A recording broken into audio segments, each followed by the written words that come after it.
thank you to everyone who is joining us for our afternoon panel session.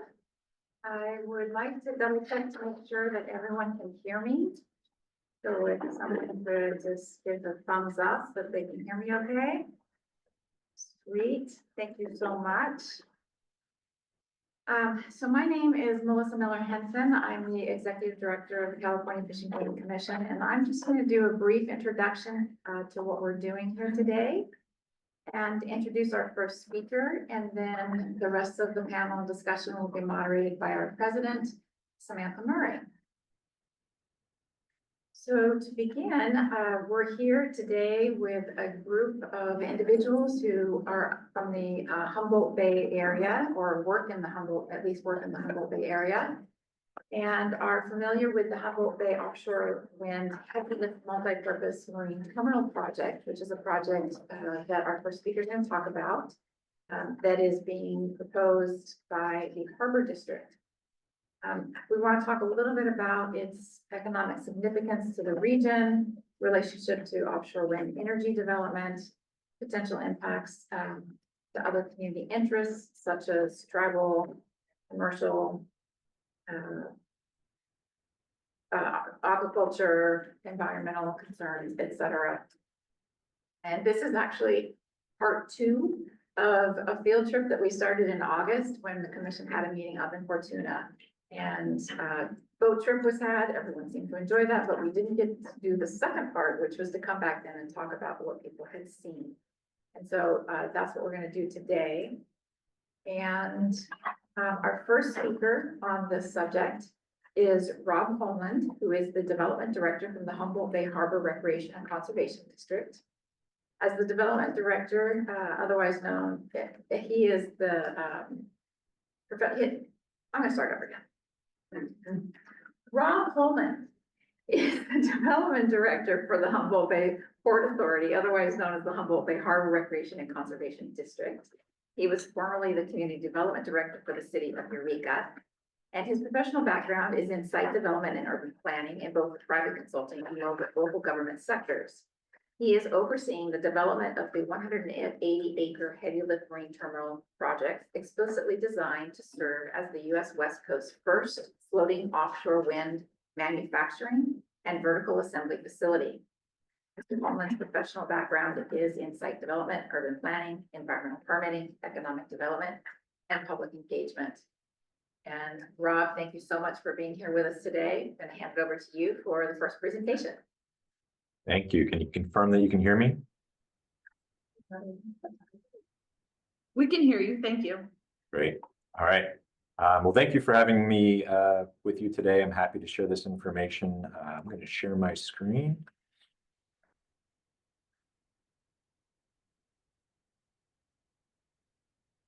Can you confirm that you can see that title slide? We can see it. Thank you. All right. Great. Well, so I've been asked to speak for no more than 12 minutes about a very complex project. I've presented about this project a lot. I have a lot of different presentations to draw from, so I hope I chose the right set of slides.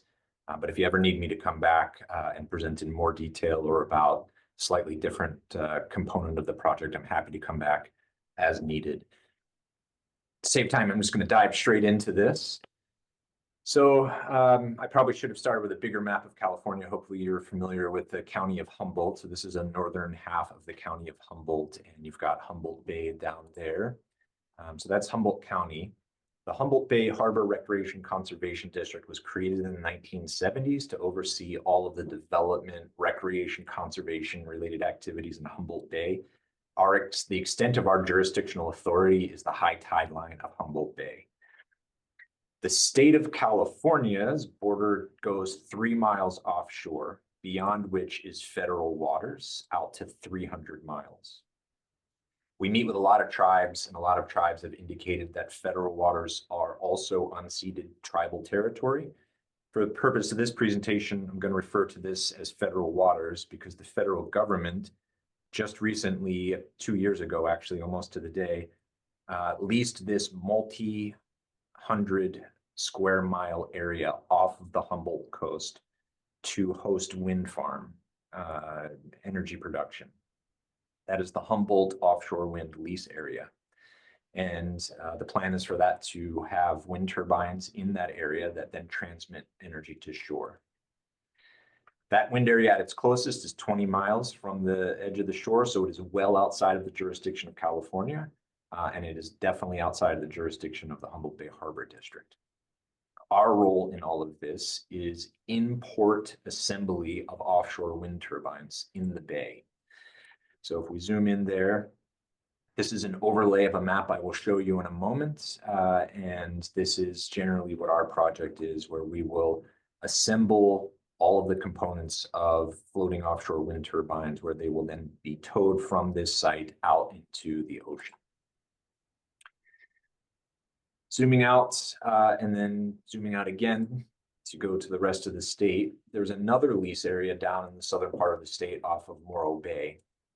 So you have a wind farm in the north, the Humboldt lease area. You have our project in Humboldt Bay to manufacture, assemble wind turbines. And wind turbines will go from our site to the Humboldt lease area, but there's no direct relationship there other than the fact that those farms will effectively buy products we're manufacturing. But it is a very good chance that we will also be sending turbines down to the Morro Bay lease area. They can be towed that distance. I was recently in Norway, which was receiving turbines from Scotland, where they had been manufactured in Norway, towed to Scotland, and then towed back to Norway for repairs, which is further than that. There are also potential future lease areas in Oregon, so our facility could produce turbines that are towed to Oregon. All right, so just a little bit background. The state of California has goals to have a 100% clean electricity in California by the year 2045. We're well on the way, but the last bit is pretty tricky. So we have a lot of work to do to have 100% renewable energy in the state of California by the year 2045. Offshore wind is just one component of the overall portfolio of what the state is shooting to do to have renewable energy in the state. But it is an important part. Get rid of this stuff up here. Where will offshore wind turbines be manufactured? It's a complicated question. And this is one of the largest onshore wind turbine blades being transported by truck. But there's an upper limit to how big these can be as you move them around land. So here's an example of once they get too large, they're just effectively impossible to move around by land. But offshore wind turbines will likely be twice the size of the largest land-based turbines. So the blades and components will be even larger. I have a whole section of the presentation I cut out here of explaining why bigger is better. It's a lot of good reasons. But effectively, offshore wind turbines are double the size of the largest onshore wind turbines. And the reason is because you can move the blades and the components in ways that you couldn't move them on land. There's an upper limit to transport on land that you don't hit with the water. So the consequence is that you have to manufacture all of these components in ports. It's the only way to get them onto a ship so that you can move them to where they need to go. The nacelle, this is the part in the center that the blades connect to, can be as large as a house. And so you take all of these parts and you put them together while it's in the water. So again, to the question, where will they be manufactured? Well, each of the individual components will likely be manufactured in lots of different ports. And then wherever they're manufactured, those components need to get on ships, and all of those ships need to end up in one spot, which is the staging and integration terminal. This is what we're doing in Humboldt Bay. So we are receiving manufactured components from other ports, and this is the staging part of a staging and integration site. We'll just store manufactured parts. The other part is the integration part, where you pick up all those pieces and you assemble them. So you can see this crane is lifting tower sections onto a floating foundation. And notice that this floating foundation is in the water. So this is constructed in the safe harbor of a port because you can't have a lot of wave action as you're putting this together. So it lifts up the tower sections, the nacelle, the blades, puts it all together while it's floating in the water. And once it's done, then you can connect it to tugboats and tow it out to its location in the ocean where it's connected to the grid and generates power. All right, so that's the background. So our project. So zooming in up here to the north part of the state, that's the lease area off of our coast. There's Humboldt Bay. If we zoom in again, just for context, you've got the city of Eureka there in the center, Arcata and Cal Poly Humboldt up in the north part of the bay, College of the Redwoods down here in the south, and the Wiyot tribe on the south side. All of this is Wiyot ancestral territory, and there are multiple tribes with Wiyot heritage that we've been working with.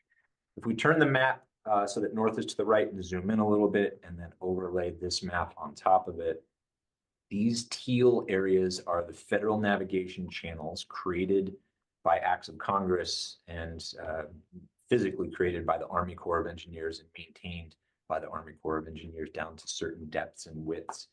Purple areas are industrial lands that are next to the water in Humboldt Bay, and the green area is our project site. So zooming in on that, this is a little bit of an older version of our project concept, but it's easier to show in a presentation and generally conveys what you need to know. Quick history of the project site before I tell you how the whole thing works. It was the largest employment center in this region for 3 consecutive generations. And then 2008 or so, it closed down, massive layoffs. And this is what the site looked like in the late 1950s. You can see there was a lot of activity. Nearly every square inch of the site was packed with different activities going on. If you keep your eye on this redwood dock on the bottom left here, this is what the site looks like today. Largely vacant, very little activity. There's been a lot of cleanup, but there's still a lot more site cleanup. So this is the project site generally, and we have a lot of additional site cleanup to do, but a lot has already been done. So back to this, I'm just going to go through this quickly to save time. Most of this area is outdoor storage, so you can see blades and towers laying on the ground. We are building into the permitting the possibility of manufacturing on site, but really the state has called upon us to do a staging integration facility. Other ports can do manufacturing, but can't do staging integration because of things like the Golden Gate Bridge and other constraints. So we are uniquely qualified in Humboldt Bay to do staging integration. So that's really what we need to focus on. So this part of the project over here on the north side, because we're still having north to the right, is the floating foundation assembly. So major floating foundation components will come in by ship from other ports. This is what a floating foundation looks like as it's being final assembled. So the individual parts would come in by ship, we'll put it all together. So it goes through a big assembly line process here. And then once it's fully assembled, it gets launched into the water, where it is then floating. There's a couple of different ways that can happen. But once it's in the water, if the crane's not ready to do full assembly, then it goes into a parking lot called wet storage. And so it will be floating in the bay waiting for its turn at the crane. And there could be multiple of those in the bay. Or it can come straight over here to the crane. So now you've got the floating foundation in the water next to a wharf, next to a crane that picks up the parts and puts it all together. From there, it could either be towed out the bay or towed back to wet storage, where it waits for its turn to be towed out to the bay. Say it's waiting for the right time of day, the right tide, the right weather. And then there's a whole nother crane and system all the way on the other side of the project that's doing effectively the same thing. So we have 2 vertical assembly facilities at the same site. And it will also be producing turbines, assembling, integrating them, and then towing them out. This is the tow out route out of the bay. We're working with fishermen and other interests to make sure that this tow route minimizes impacts to users of the bay. And then from there, once it leaves the bay, it could go to Morro Bay lease area, the future Oregon lease areas, Humboldt lease areas, or other future lease areas. Project phasing, just to really super simplify this, you've got a crane and a storage area and some wet storage on the north side, and then another crane and storage and wet storage on the south side. So we've got a first phase of development. That's what we're really working on right now. It's what our large grant is for. And then you've got a second phase of development. Status update, our board has signed a project labor agreement. We're deep into engagement with 7 different tribes. We have a community engagement strategy. There's a lot of stakeholder involvement that I don't have time to explain, but happy to answer questions about. We have an aquaculture committee that we met with, I think, 7 or 8 times in the past year, with more meetings scheduled into the future. A fisherman committee, 3 regulatory agency committees, a community advisory committee. We're working with Cal Poly Humboldt, unions, College of the Redwoods, the County of Humboldt on a workforce strategy. We're deep into CEQA NEPA permits and 30% design. We have a lot going underway right now about green terminal planning and minimizing the impacts of the project, especially when it comes to air quality impacts and stormwater impacts.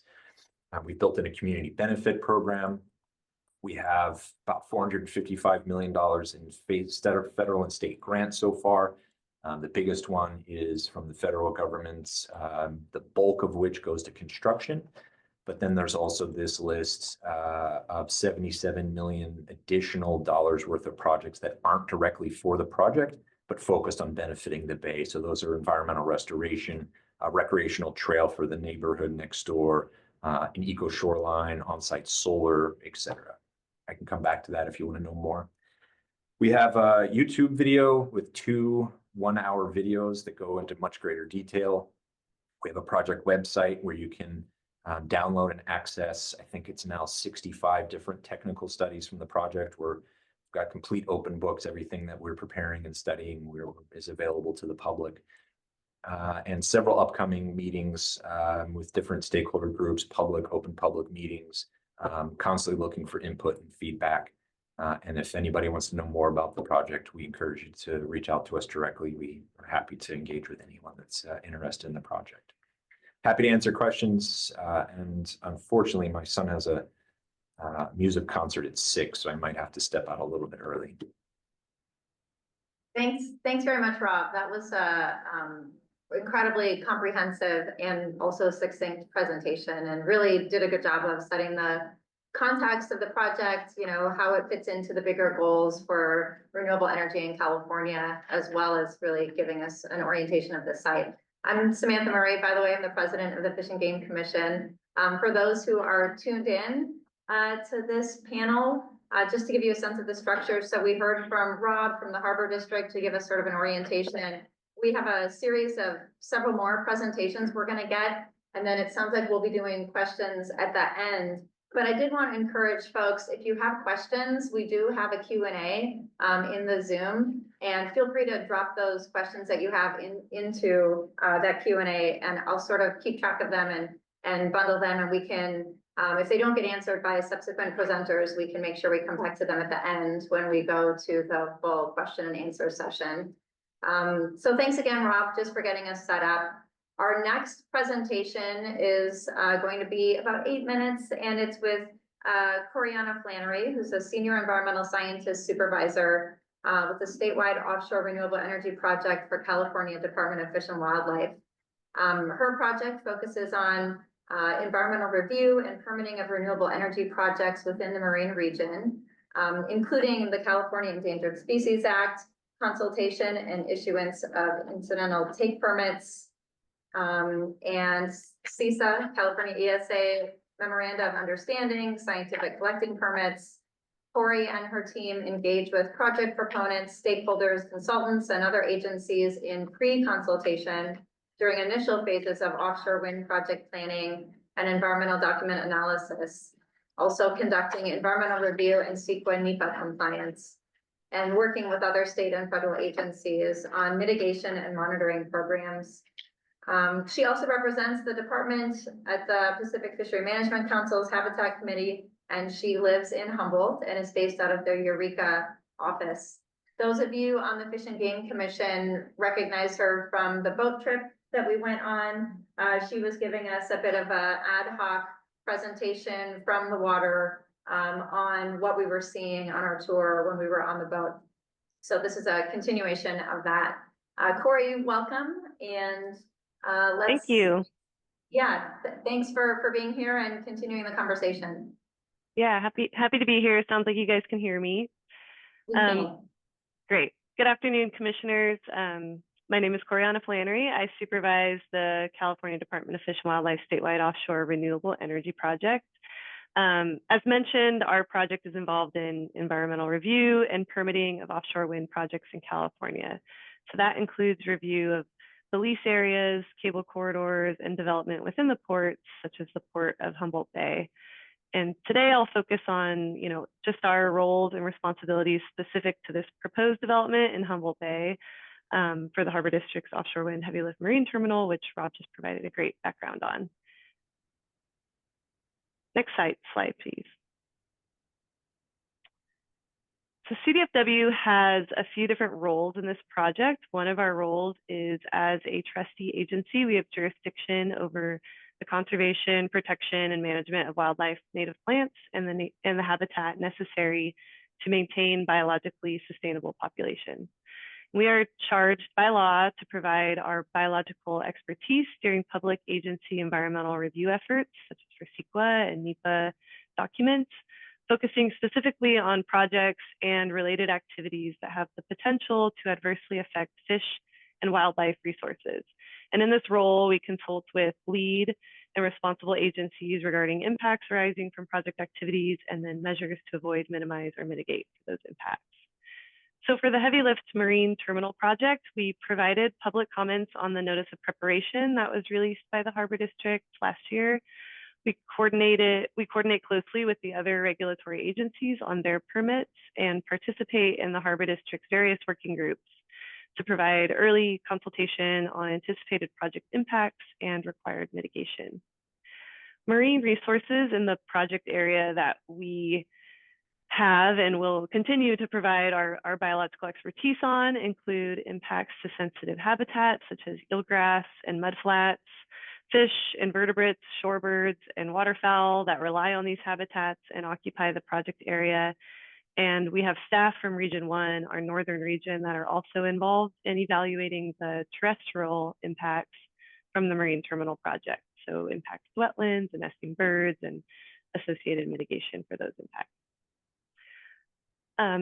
In understanding project impacts to these habitats and species, it's critical we have a solid understanding of baseline conditions. So I wanted to highlight a project that was recently funded by the Ocean Protection Council that we are really excited about and will provide valuable baseline information for this project is the WIGI Humboldt Bay Eelgrass Distribution Mapping and Spatial Modeling Project. This work being conducted by Merkel and Associates will provide baseline information on the current distribution and spatial extent of eelgrass habitat in Humboldt Bay, including at the marine terminal site, and will also provide the basis for developing an eelgrass habitat suitability model for the bay, which will be key in identifying eelgrass mitigation sites. Next slide. CDFW also has a responsible agency role in this project. In our responsible agency role, we exercise regulatory authority under the California Endangered Species Act by administering 2081B incidental take permits for take of state threatened or endangered species occurring from project activities. We can also issue 2081A CISA Memorandum of Understandings for take of listed species for scientific or educational purposes. In Humboldt Bay, state listed species of concern include longfin smelt, which are state threatened, and coho salmon, which are state and federally threatened. Recently, the Fish and Game Commission also approved white sturgeon as a candidate species for listing under CISA. Next slide. So here's just some more information about our incidental take permits. Examples of activities from the heavy lift marine terminal project that have the potential to cause take include pile driving due to hydroacoustic impacts, and suction dredging due to entrainment and water quality impacts. And for reference, these are the conditions under which CDFW can authorize take and issue an ITP. Next slide. Another permit issued by the department that could be required for this project is a scientific collecting permit.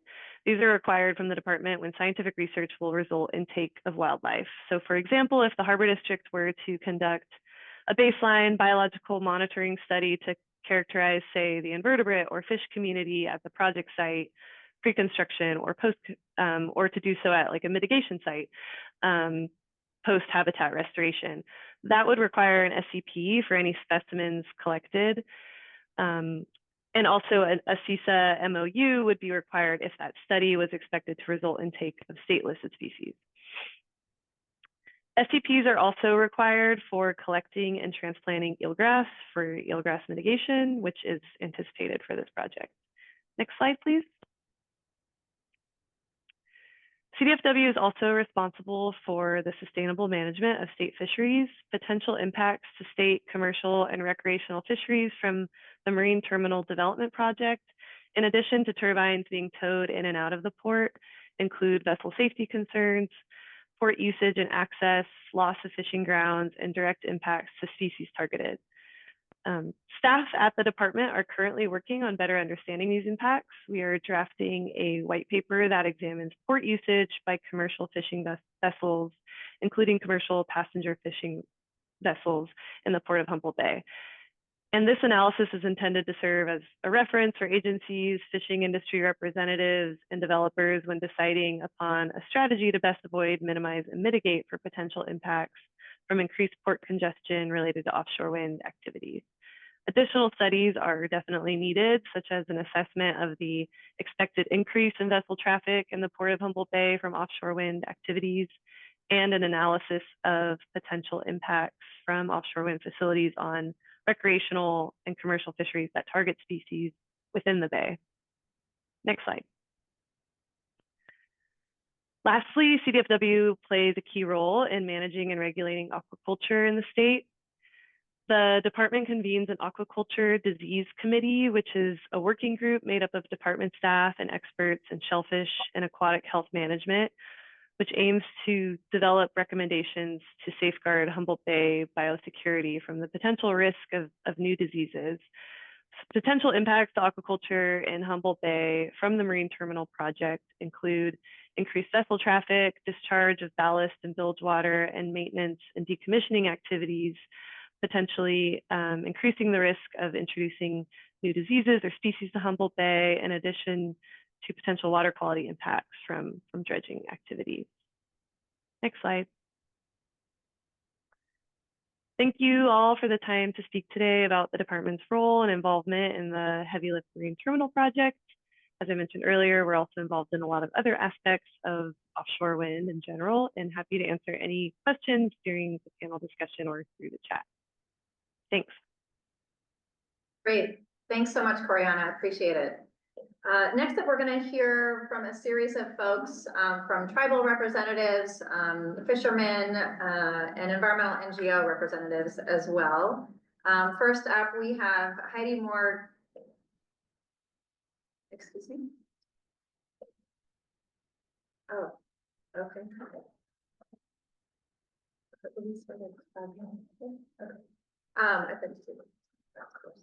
First up, we're going to hear from Heidi Moore-Guynup, who's the Director of Tribal and Government Affairs for Blue Lake Rancheria. Heidi has spent the last 30+ years employing transformational leadership practices in support of youth, families, tribes, schools, and more. She currently serves as the Blue Lake Rancheria Director of Tribal and Government Affairs, and prior to that has served as a school superintendent, university lecturer, psychologist, pharmacologist, and more. She has 2 master's degrees, holds 3 credentials, is a national certified school psychologist, and is set to complete her doctorate later this spring. Congratulations. And then Madison Hunt, who's a Department of Energy Clean Energy Fellow with Blue Lake Rancheria. Madison is a Clean Energy Innovator Fellow who's been supporting the tribe's engagement with offshore wind development for a year and co-wrote a white paper on green port strategies to support regional education on port impacts and electrification of port equipment. Welcome. Thank you. Thank you very much, commissioners and director. Hi, I'm Heidi Moore-Guynup. As you heard, I serve on behalf of Blue Lake Rancheria, a very small but mighty tribe. It consists of about 50 tribal members. We're located about 17 miles east of the proposed heavy lift terminal project, and we are very engaged with offshore wind and with helping to shape what happens with the heavy lift terminal as well. So we are actively engaged in consultation with BOEM, with CAISO related to transmission, with the California Energy Commission, with the Humboldt Bay Harbor District, et cetera, et cetera. So we are actively participating and engaging to ensure that some of the priorities of Blue Lake Rancheria as a sovereign tribal nation are incorporated and baked into MOUs, into strategic plans, and most importantly, into implementation. So with that, I'm going to pitch it over to my amazing fellow, Maddie Hunt, where she's going to get into some of the specifics. Thank you. Yeah, thanks for setting the stage, Heidi. I'll just begin by saying that Humboldt Bay is also known as Wiggy to the Wiyot people, is a place of really profound ecological and cultural importance. Some species that this habitat supports are salmonids like Chinook, coho, and steelhead, as well as shellfish, including the Olympia oyster, which is the only oyster native to the West Coast. Some other fish of importance are green sturgeon and smelt, which are also vital species in the ecosystem that should be closely monitored throughout this development. The bay is also a migratory pathway for birds and is home to culturally significant plants endemic to the Samoa Peninsula. Sacred sites like Tolowa Island, central to the Wiyot tribe's heritage, further highlight the cultural significance of this place. So all that being said, increased port activity threatens these resources through pollution, habitat loss, and potential decline in air and water quality. This comes from emissions from increased vessel traffic around the peninsula and port equipment operations that concentrate around a nearby disadvantaged community. This is of particular concern as the Samoa community may face additional health and environmental risks from construction operations of the port. Industrial development of the terminal also intersects with the crisis of missing and murdered Indigenous peoples, or MMIP, as transient workforces can heighten risks of violence and trafficking, for which the North Coast already faces some of the highest rates of MMIP in the state. So, despite all of these challenges, the Harbor District has an opportunity to lead in equitable and sustainable development. A big piece of this will be by electrifying port operations and implementing community-informed safeguards for environmental and human health, so that we can advance offshore wind energy and reduce emissions while also fostering resilience of frontline communities and cultural resources. In addition to green port standards, our advocacy calls for transparent partnerships, tribal collaboration embedded in community benefit agreements, and to ensure local well-being and honor tribal sovereignty. Overall, the hope of the tribe and our advocacy is that this project can become a model for balancing statewide climate goals with local priorities. And this means protecting cultural and environmental resources and promoting equity throughout the entire development process of the offshore wind terminal. And I'll throw it back to Heidi. Wonderful. Thank you, Maddie. So some ways that we've been engaged, or some calls to action, have been around inclusive input. We really want to ensure that community voices, especially from near port communities and areas, guide the development process to ensure fair representation of impacts and needs.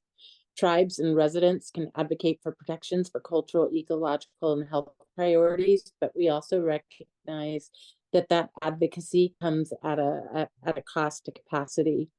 We also have a unique partnership with the Port of Long Beach and the San Diego Port, and we want to learn from the lessons learned in our collaborations with them. Also, we're really pleased that Rob and folks at the Harbor District are going to engage in transparent steering committees. We're asking for diverse representation to ensure accountability and build trust between the developers, regulators, and community members and tribes. And the committees provide a platform for equitable decision-making that reflects community priorities. I'm happy to report that I've been asked to represent Blue Lake Rancheria on the Community Engagement Committee. Also, as Maddie indicated, we're looking for community benefits. We're looking for cleaner air, water, and improved health outcomes, a creation of resilient local jobs and expanded green infrastructure, and an opportunity to engage in and influence community benefits agreements. We're also asking for transparent information access, which Rob also addressed, saying that the data and information that they have, they're making available to the public, and we very much appreciate that. In close, I just would like to acknowledge the Humboldt Bay Harbor District's commitment through resolutions to adopt a green port strategy that was significantly influenced by my two fellows, Maddie being one of them, as well as their willingness to adopt a 17-point strategy through a resolution to reduce the likelihood of murdered missing Indigenous people. And finally close, this region has a history of horrible extractive industries to tribal nations, the gold rush, the cannabis rush, the timber rush, the fishing rush. And we want to be collaborative in our approach so that we can look to this project and not view it as being significantly extractive. So thank you very much for your time, and I will stay on for questions and answers. Thanks so much, Heidi and Maddie, for your presentation and just giving us some, elements of the project and impacts from the project that we might not have considered otherwise. It's really helpful to have your perspective and expertise in this conversation. And we look forward to hearing more from you, asking some questions in a little while. I know that Ken Bates has to jump off at 5, so if it's okay with Marnie Atkins, who is Council Secretary for the Wiyot Tribe. I think we would like to hear from Ken first, if we can hear from him, since he has to jump off right at 5 o'clock. So if that's okay with you, Secretary Atkins. She said yes. Okay. Thanks so much for your flexibility. We appreciate it very much. Ken, that means you're up. Yeah, good evening. Good evening, commissioners. Good evening, staff. Thank you for bumping me in line. My next presentation is at the Eureka City Planning Commission at 5:15 or 5:30. Can you guys pull up my slides, please? Thank you. All right, cool. Here we go. So I'm going to kind of rip through this stuff pretty quick. First of all, I'm representing the California Fishermen's Resiliency Association. It's a 501c6 nonprofit corporation. It's funded by Ocean Protection Council, and it's specifically been put together to try to help coastal fishing communities survive ocean industrialization. Our membership right now goes from Crescent City clear down. We have fishermen's associations as far as Ventura. Okay, next slide. Thank you. All right, so it's very important for people to understand that fishermen are not opposed to renewable energy. In the case of this particular project, fishermen are very, very concerned about the cumulative environmental effects that we're going to see in the estuary. This is a huge project, and so part of what we're looking at is reindustrialization. Next slide, please. Some background, you guys most of all already know this, is the estuary is the second biggest in California.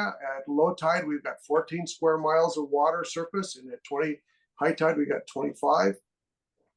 Everybody will remind everybody that we're the spawning and rearing habitat for commercially important species. It takes place here. That's an understatement. There is tons and tons and tons of various plants and animals that reproduce in this estuary. And lastly, as far as economic stuff, it's the largest mariculture area in California. Next slide, please. So if you look at Humboldt Bay today, it's wildly different than it used to be. This bay has been basically destroyed by white settlers. It started with the destruction of the forest, the watershed, the river habitats, those kind of things. Most of the salt marsh has been diked and drained. We're down to 900 acres of salt marsh that remains. Eelgrass has been continually challenged by developments throughout the area and pollution. Turbidity events, we have 4,000 acres of eelgrass, probably the most eelgrass in the state. And we're sort of strapped with the whole area that's abandoned industrial sites, and all around the bay, and that's purely our responsibility. So I'd like to talk about two things when we get started here. And the information that I'm going to give the commission and the people that are listening has come from a California Fishermen's Resiliency Association letter that was addressed to the Energy Commission regarding Senate Bill, I think it's 525. So we could go to the next slide, please. So what I want to talk about today are basically two items. One of them is the dredging in the estuary. The heavy lift terminal, by our calculations, will remove 5 million cubic yards of dredge materials, on that one site. That's 1,100 football fields and 3 feet of mud. The dump site on the ocean, in the ocean area, is certified by the Army Corps of Engineers to accept 1 million cubic yards per year. Additionally, there's going to be spoils somewhere between another 5 or 10 million cubic yards for the widening and deepening of all the federal channels in the turning basin and to get out of the bay, and that also includes, the wet storage areas that they've got. So we're looking at a massive amount of dredging, and that's going to happen for the next 50 years to keep the area open. The area that they're looking at right now for the terminal, for the heavy lift terminal, has never been disturbed, and it's our guess that it probably contains really high quantities of PCBs and dioxins and things like that. So all of that's going to have to be put somewhere else. Next slide, please. The dredging impact. So one of the things that we saw when we did the harbor deepening project up here was an increase in the tidal prism. And what that did is it allowed the tide, especially on outgoing tides, to increase the speed of the water that's moving out of the bay and go out. And so that ends up putting fishing boats and any vessels coming in and out of the bay during outgoing tides at a risk. The other thing that we saw during the deepening project was that we saw channel banks sloughing and eroding clear up as far as Mad River Channel, miles and miles and miles away from where some of the dredging had been done. And that caused, to the point where the sloughing was bad enough that big sections of eelgrass beds just disappeared. One of the things we're looking at with the dredging for these projects is we're looking at essentially anoxic dredging turbidity events and low O2 and light attenuation.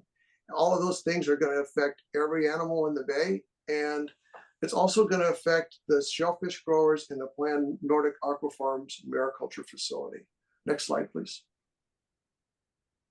Another thing I want to touch on is that the developers and Moffitt and Nichols Engineering advocate for 20 turbine units in storage in the bay.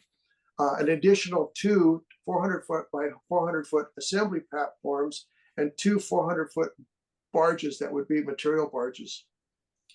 We calculated the surface area on all this equipment. Now, this does not include the ships that are going to be in here that are bringing the equipment in, and the local ships that will be, for the tugs and things.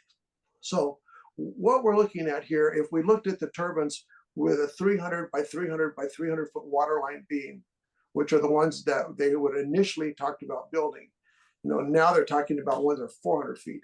We're looking at 59 square acres of painted surface in the estuary, and that's 17,000 gallons of paint. And so when you think about this, is that all this equipment needs to have anti-fouling biocide paint on it. They can't leave this stuff in the water and then try to tow it when it's fouled. So let's just take a look at the next slide and see what's in the paint.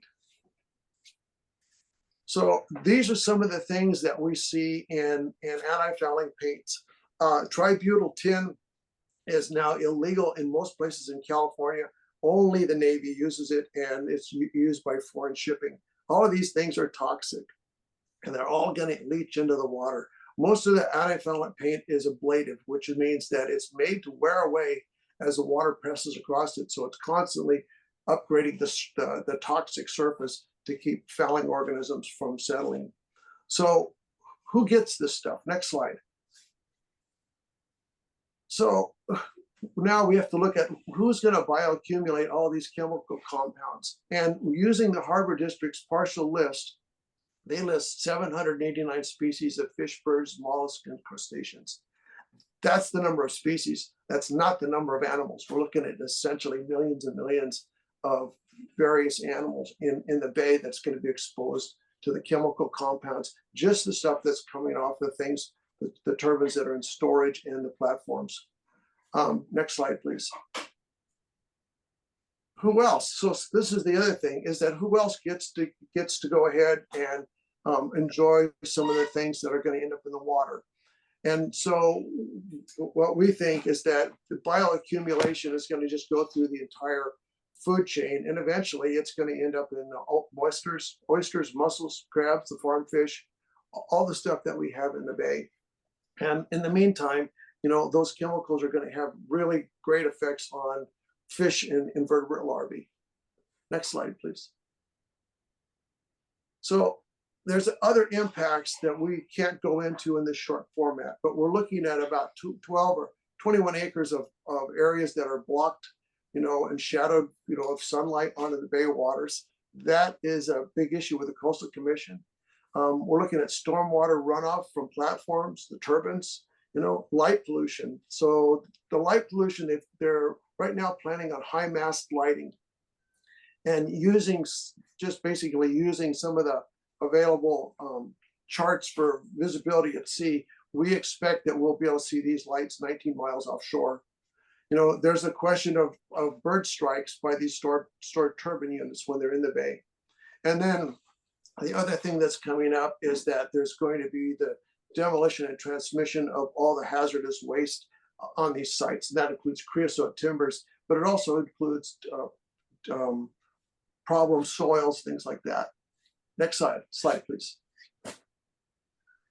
The other thing that we're looking at is fossil fuel air pollution from this, especially to social justice communities created by the demolition and the dredging. Right now, there is no technology to switch all of this equipment over to electricity. It's all diesel powered. The other thing that we're looking at is industrial dust pollution from the construction platforms and the industrialized upland areas. Mining of river gravels. They've got to bring all this fill in to get this site up above sea level rise, damage to coastal view sheds.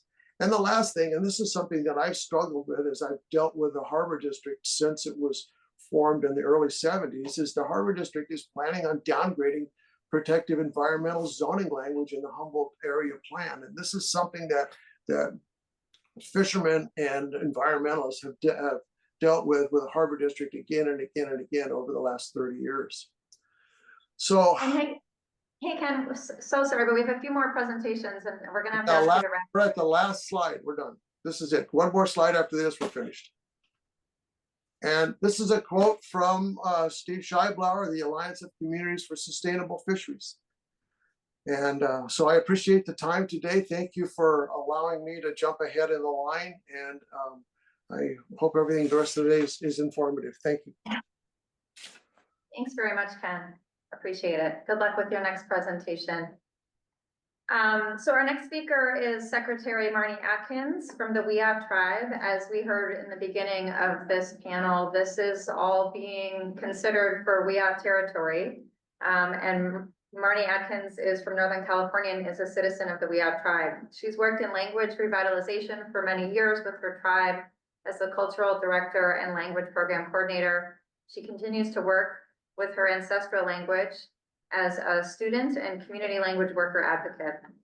Secretary Atkins has master's degrees in native language teaching specialization and in cultural anthropology from the University of Oregon. Welcome.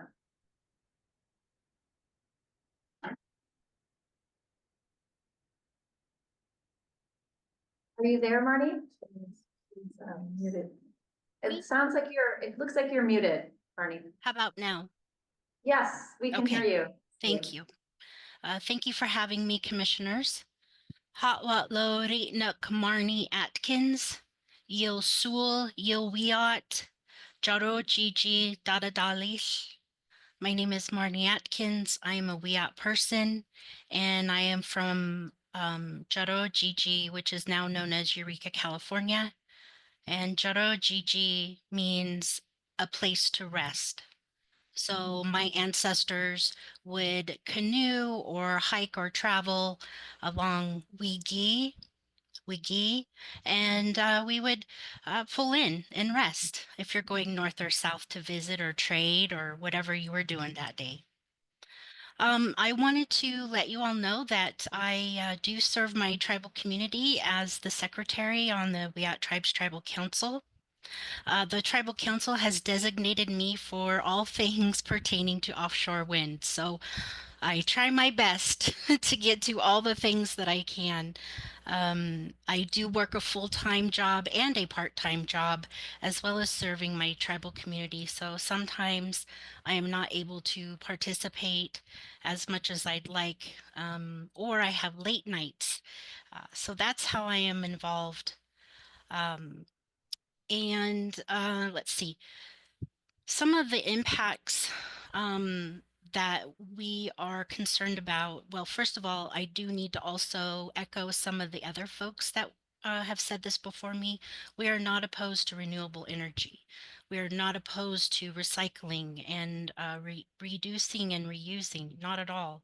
So it's hard when a project doesn't may not align well with those thoughts.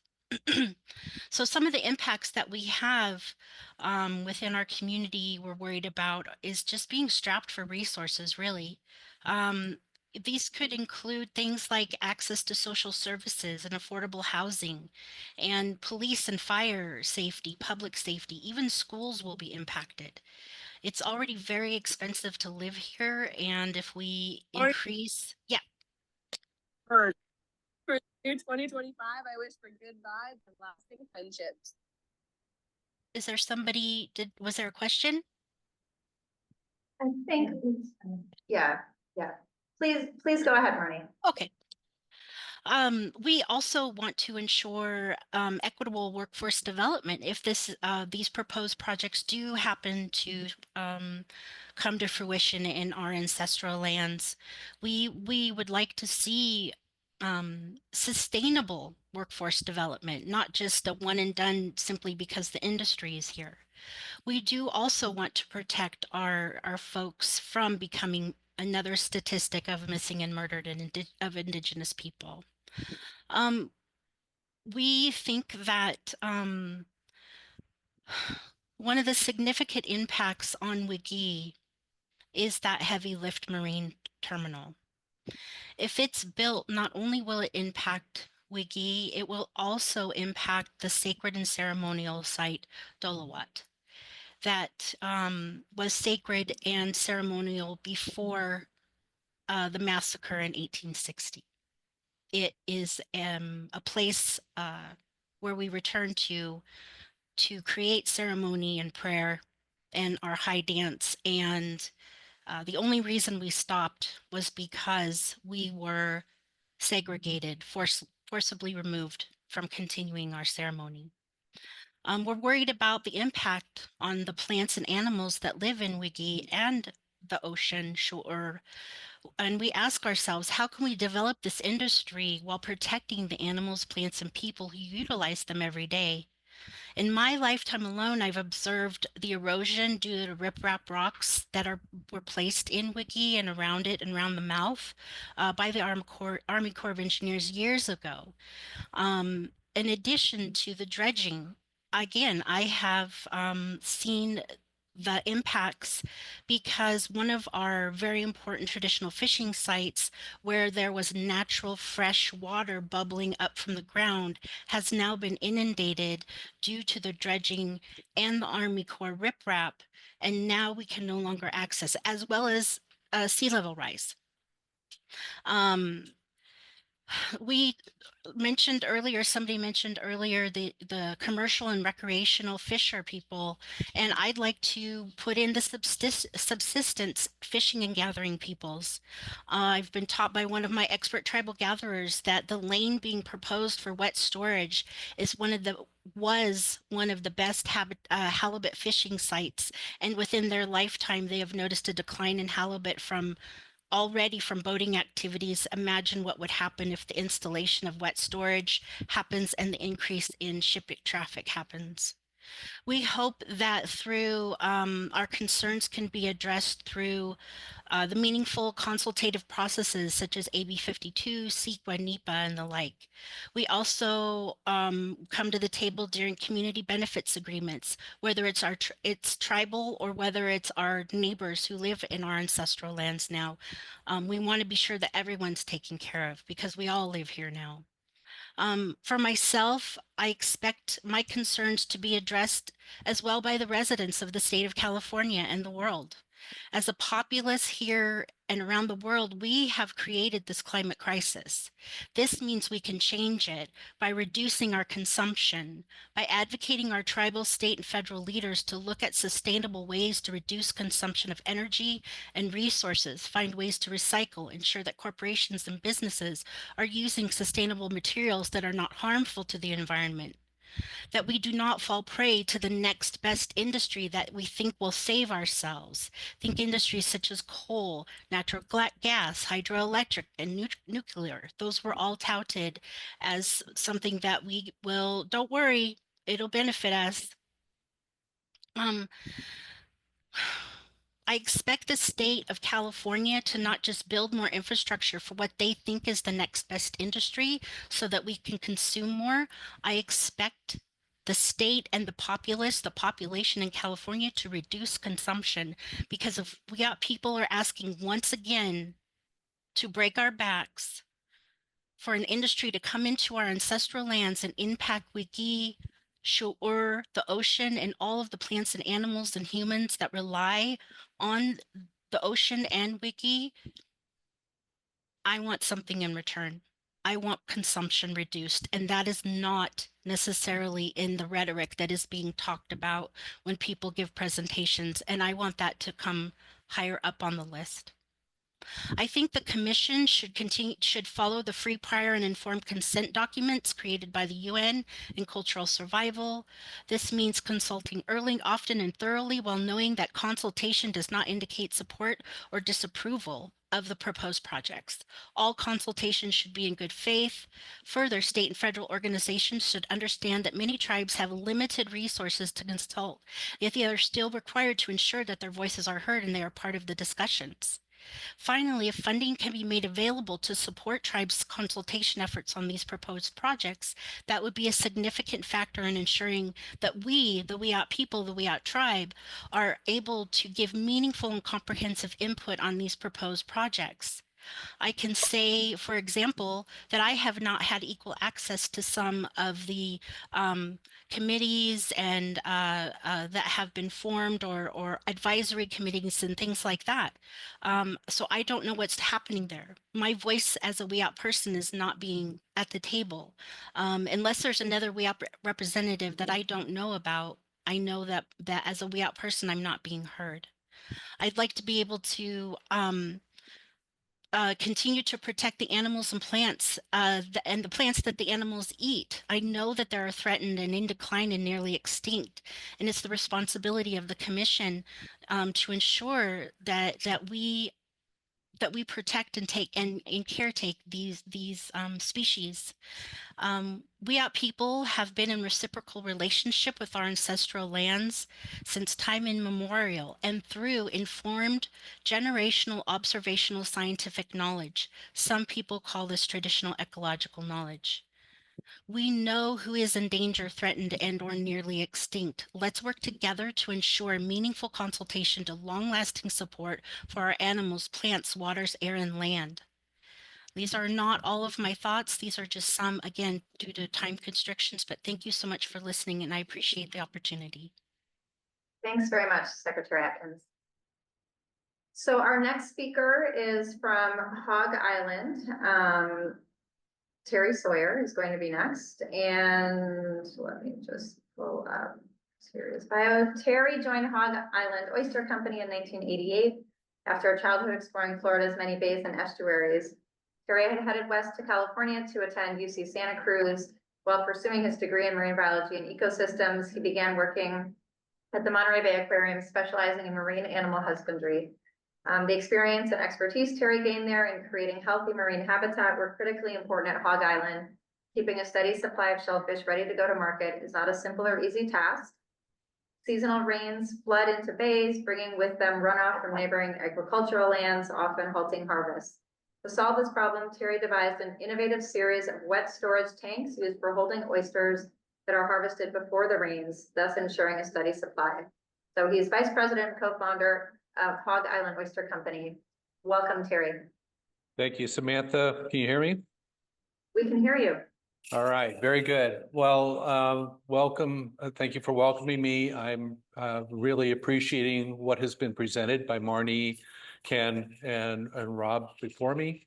I am working with the Harbor District to try to develop a pathway that's going to inform how to proceed.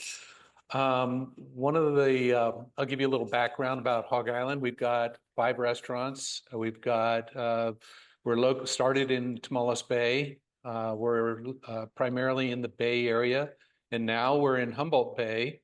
We chose to go to Humboldt Bay because of the amazing health history for shellfish that it has. And it started back when we were not able to get seed. That's what we rely on and being able to run our farms is you buy seed from hatcheries. And when climate impacts were starting to happen, we were seeing availability issues on the West Coast. And we're not able to get seed. So we decided that we better get involved in doing it. It's labor and cost intensive. We have spent millions of dollars in our hatchery operations there in Humboldt Bay on the Samoa Peninsula.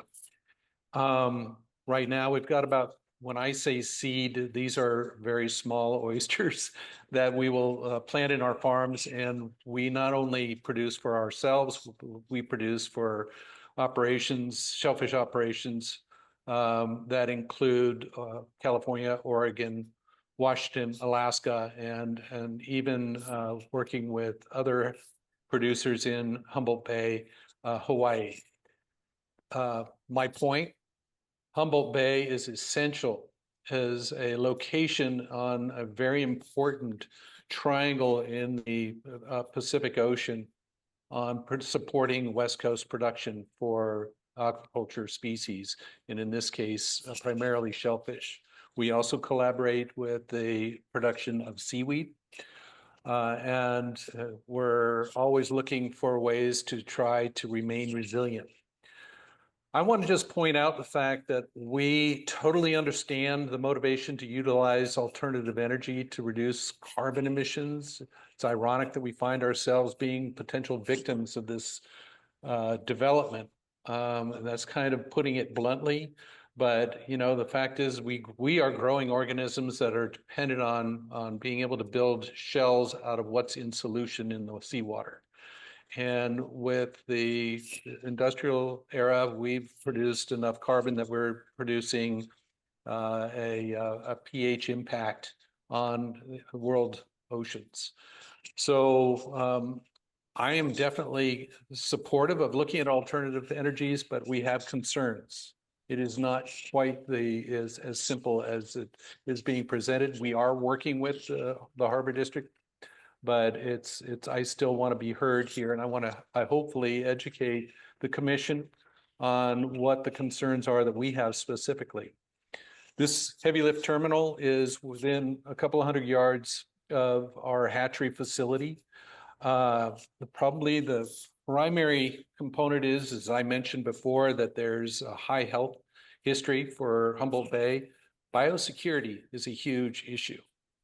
I sit on the Aquaculture Disease Committee for the state and currently am chairing it. And I'm also sitting on the Biosecurity Subcommittee for the Harbor District and helping to hopefully define some pathways there. There's 4 seed producers located in Humboldt Bay. And like I said, it's key.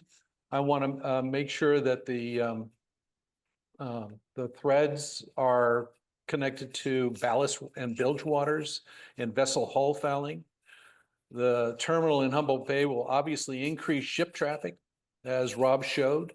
and they're coming from ports within state waters and international waters. Controls of pathogens, that's very difficult, and fouling organisms are not clear, and monitoring and treatment needs to be addressed. Specifically, who and how it is done is necessary. The dredging, as it's already been pointed out, is a huge concern because the legacy pollutants, turbidity impacts are going to be significant, not only by the dredging, but also by the activities. And I'm concerned not only for the impacts on our intakes, but also on the habitats, the essential ecosystem habitats like the eelgrass communities, as Marnie and others have already started to talk about. Then we talked about the anti-fouling paint. As Ken brought up, it is a huge concern because guess what? I grow fouling organisms for food. Okay, and this is located right next to where we are going to be producing larvae and seed oysters. And the more vulnerable stages of any organism is at that larval and seed size. And so what are we going to do about that? I have not heard a satisfactory solution to that.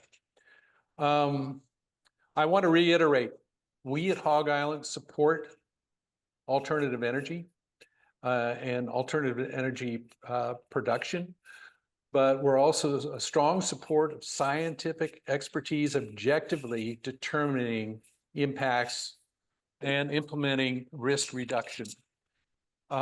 Mitigation is a word that gives me pause. You cannot mitigate if the bay can't support industry. If something goes wrong, you can't go backwards. Thank you. Thanks, Terry. Very helpful. Next up, we've got Travis Hunter. And Travis Hunter is the president of the Fishermen's Marketing Association. He's a third-generation commercial fisherman out of Eureka. His family currently owns two 80-foot vessels that participate in groundfish trawl, shrimp trawl, and Dungeness crab. He's the president of the Fishermen's Marketing Association, which is a coast-wide organization that represents trawl interests. He's been the bottom trawl representative on the Groundfish Advisory Subpanel of the Pacific Fishery Management Council since 2016. Welcome, Travis. Thank you very much for having me, commissioners, director and staff. I know that this discussion is primarily focused on the proposed heavy lift terminal, but I just wanted to make a few comments and touch a little bit about the entirety of offshore wind projects and how they will negatively impact the fishing community in our area. Number one, when we first were told about the wind energy areas, and then they became lease areas, first and foremost, what most of the fishermen saw was a loss of fishing grounds, and that's that is apparent.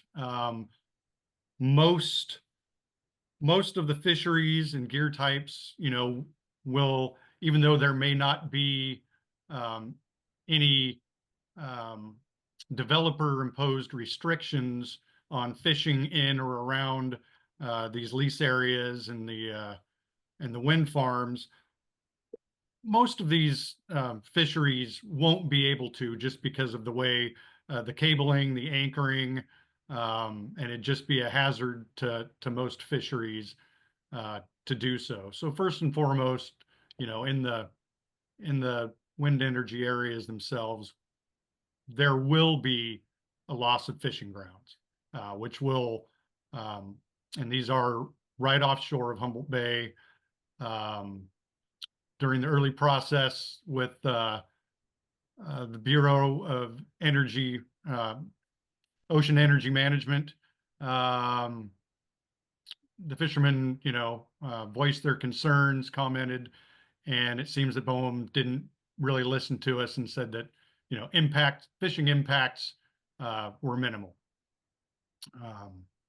We obviously did not agree with that. The turbines themselves in these offshore areas will be hazards to navigation and will impact vessel safety.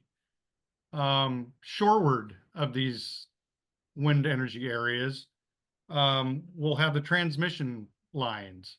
And so far, the developers have not been able to inform us on how these cable corridors, how we'll be able to be navigating around them.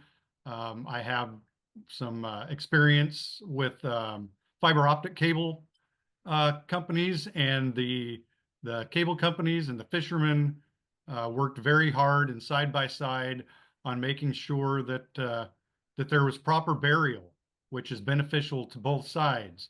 And so far, it has not been a problem, but that's because both sides work together. We don't know how the fishing industry will be able or allowed to fish in or around these transmission lines going to shore. So that could be another possible and probable cause of a loss of fishing grounds, as well as another navigational hazard. Now getting to the heavy lift terminal.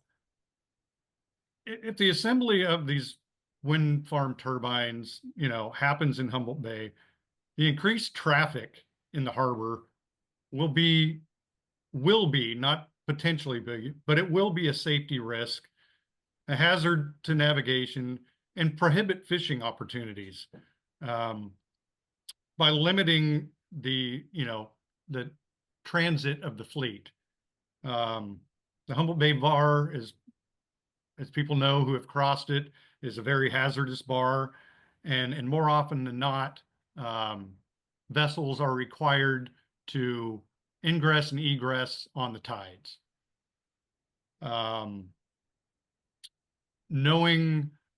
Hearing earlier how large these barges will be that are going to be taking these out, it is very likely and probable that the Coast Guard will have to close the harbor to vessel traffic while this is going. Especially, and I'm only thinking of the wind energy areas off of our coast. If they're going to Southern California or Oregon, that really increases congestion in our harbor. And that, again, the 2 points that I wanted to make were about vessel safety and lost fishing opportunity. So to be brief, I'll kind of wrap it up here.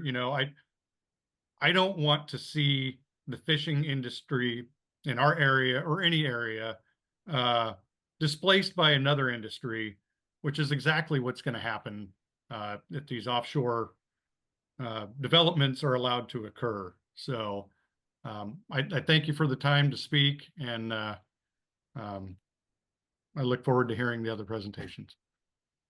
Thanks so much, Travis. Really appreciate you being here, being so flexible with our timing. We've got 2 more speakers before we go to questions from the commission and questions from the public. Our first is Jennifer Kaltz. She's the Executive Director of Humboldt Waterkeeper. Jen is a botanist with more than 20 years of conservation and advocacy experience on the North Coast. She leads Humboldt Waterkeeper's efforts to restore water quality, protect habitat, and increase awareness of Humboldt Bay and coastal resources through advocacy, outreach, and research.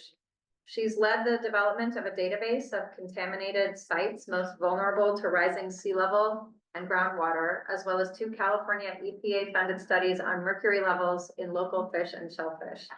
She teaches environmental planning for Cal Poly Humboldt's Department of Environmental Science and Management, and earned an MA in biology and a BS in botany with a minor in anthropology from Humboldt State. Welcome, Jen. Thank you so much. I'm going to keep my camera off because my internet has cut off the Zoom multiple times this afternoon. So I hope that doesn't happen while I'm talking and apologize for that. Do you have my slides? Thank you. Thank you very much. Well, good afternoon. You already heard enough about me, but Humboldt Waterkeeper is based in Arcata, and we work to protect Humboldt Bay and coastal resources.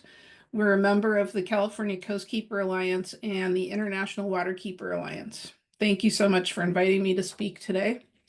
Next slide, please. In 2006, Humboldt Bay was listed as impaired by dioxins and furans, which are present in bay sediment near many lumber mills. Next slide, please.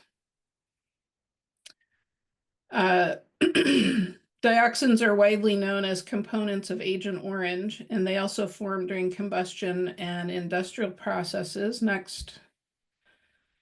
But in our region, the primary source is called pentachlorophenol. It is a fungicide that was used to treat lumber until it was banned for that use in 1987 due to its dioxin content. And this is a widespread chemical that was used throughout the North Coast and Pacific Northwest in lumber mills.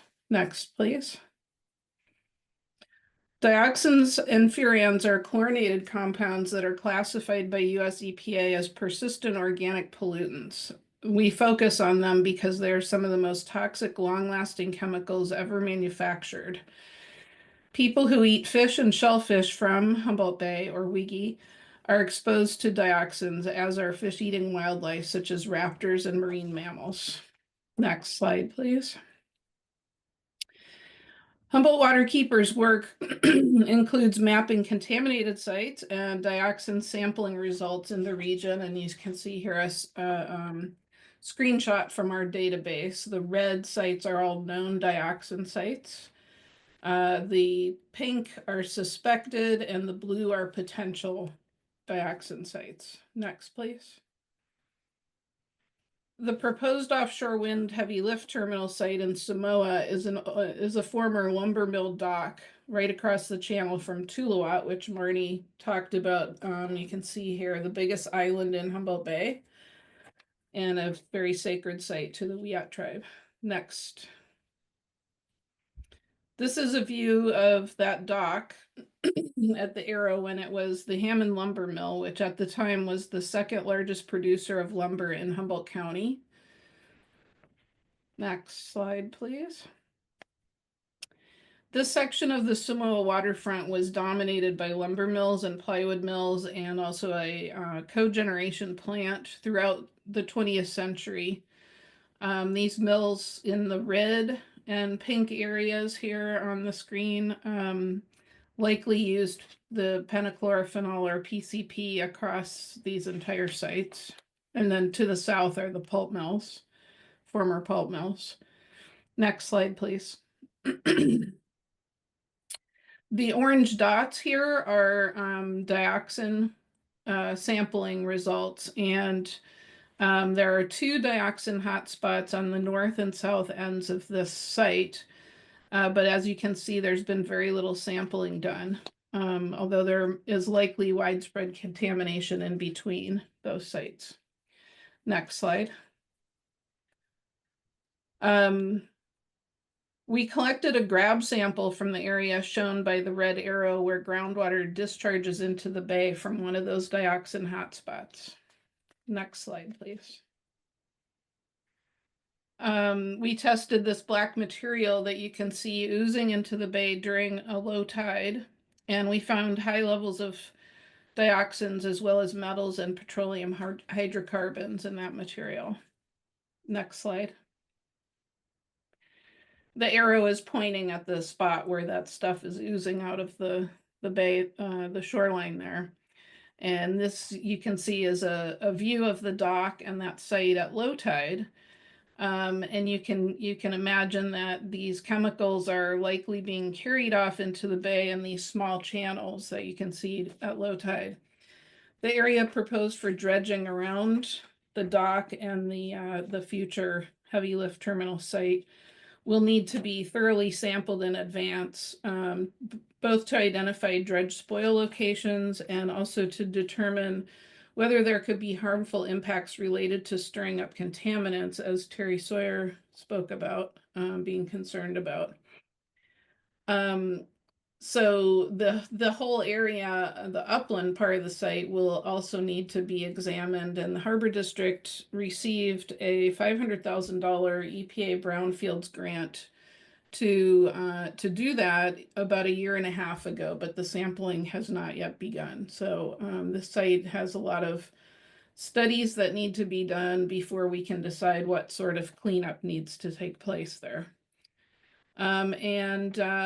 Lastly, I just want to, next slide. I just want to wrap up by saying that while Humboldt Waterkeeper understands the importance of this project for meeting the state's renewable energy goals to address climate change, this project, as you have heard from many speakers, will bring massive changes to Humboldt Bay and needs to be done as carefully as possible to minimize the direct local impacts to the environment and the people of our region. And I saw in the chat someone asked about marine mammals, and one of the big concerns that we have that I don't think anyone's going to speak about today, unless Matt covers it, is harbor seals in the bay, because we have a very large resident population of harbor seals here that are very sensitive to noise disturbance. So the construction of the terminal will be a major impact on them, as well as the people around the region. So thank you very much for the opportunity to speak, and look forward to trying to answer any questions if people have them. Thank you. Thanks a lot, Jen. Very helpful, and really appreciate that sort of historical perspective on legacy contaminants as well. Really, really important. Our final presentation before we move to questions is going to be for Matt Simmons. Matt is a climate attorney with Environmental Protection Information Center, known locally as EPIC. Matt graduated from UCLA School of Law in May 2020 with specializations in environmental law and public interest law.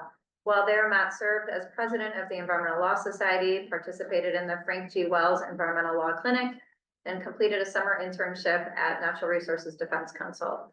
At EPIC, Matt is focused on fighting climate change at the local level, which means advocating for responsible renewable energy development, robust climate action planning, and arguing against false climate solutions. Welcome, Matt. Hi, good evening, everyone. You mind putting my slides up? All right, well, you already heard enough about me, so we can move on from this one. So I like to start my slideshows by just talking about climate change a little bit. I went to law school hoping to focus on conservation, but as I learned, more and more about climate change and all of the impacts, I've started to think that all of the work that I would normally want to be doing at EPIC is sort of having to be secondary to addressing the climate crisis, because it's so central to defending everything that we care about. Next slide, please. So this is just showing some of the local impacts on the North Coast. We're projecting with current emission levels to see hotter and hotter summers that are going to really impact a lot of our ecosystems. Next slide, please. And so something that I think about is where do I get my power right now, right? The lights in the room that I'm in, my computer, are currently powered by the Humboldt Bay Generating Station, which is located on Humboldt Bay, and it burns fracked natural gas, which is actually piped through a pipeline through the mountains to Humboldt Bay. That fracked natural gas is impacting other communities, and then we burn it here, it releases carbon emissions, and that's what's powering my computer. And so we need to move, our power system away from fossil fuels. Next slide, please. And so then I think the obvious question with offshore wind is why aren't we just using solar, or why aren't we using other things? And I find this context is really valuable and that a lot of people don't have it. And so I like to bring it into these conversations. So if folks can bear with me with a graph here, the teal line was the demand for electricity in California on December 8th of this year. So on Monday when I turned in these slides. So that's all of the people using all the electricity in California. Every time you flip on a light switch, that graph goes up a little bit, and when you turn it off, it goes down a little bit. The purple line is the net demand, so all of the demand minus renewable energy, solar and wind. And what you can see is that basically at about 7 a.m., the numbers on the bottom of the screen are hours of the day, the sun rises and all of these solar panels start generating electricity, and our net demand falls pretty precipitously and then stays pretty low through the afternoon. And then as the sun starts to set, it goes back up. And we immediately have to start turning on all these natural gas plants and importing coal from other states in order to make up for that mix. And offshore wind and wind energy, the real value add of it for our grid is that it continues to generate power at night and at times when the sun isn't shining. And so it can help balance out the grid and solve this problem that we currently have. And so then if you go to the next slide, when our agencies and the California Independent Systems Operator, when they start to forecast how much electricity we need and where we need to get it from in order to fully decarbonize our grid, offshore wind is not the majority of our power. You can see in this graph, the majority is coming from solar, and then the next largest chunk is batteries, which are going to be storing that solar. And then this yellow graph here is the offshore wind, which is, a small portion of the graph, but is fulfilling that important role of meeting the, demand at times when the sun isn't shining, or maybe we're helping out with the batteries. So I know that's not about the heavy lift terminal, but I thought it's important to just talk about why the state has these goals and what they're trying to accomplish. Next slide, please. Okay, so with the heavy lift terminal in particular, we're also looking at, potential impacts and potential issue areas. Jen already really covered this issue really well, but this is something that EPIC cares about deeply as well. I will just note that the status quo that Jen talked about of these legacy pollution sites need to be cleaned up, and that, development of this site is a potential way to do that. And so that's, a hopeful way of looking at this. Next slide, please. Another, potential issue that we're looking at with site development is sea level rise. Humboldt Bay is experiencing the fastest rate of sea level rise in California due to tectonic activity. And so as we develop, we need to make sure that we're thinking about that. And, I think fortunately the Harbor District currently has plans to implement an eco shoreline and sort of build that into this project. And I'm excited to see that those plans progress. Next slide, please. Another potential impact that we're monitoring really closely are the impacts of dredging and increased vessel traffic. The map on the right is a map of eelgrass sites within the bay. This is, far less than it used to be, but it's also one of the healthiest current places for eelgrass in California. And so we need to make sure we're protecting everything that we still have. I will note also that climate change is a really serious threat to these eelgrass beds as well. Next slide, please.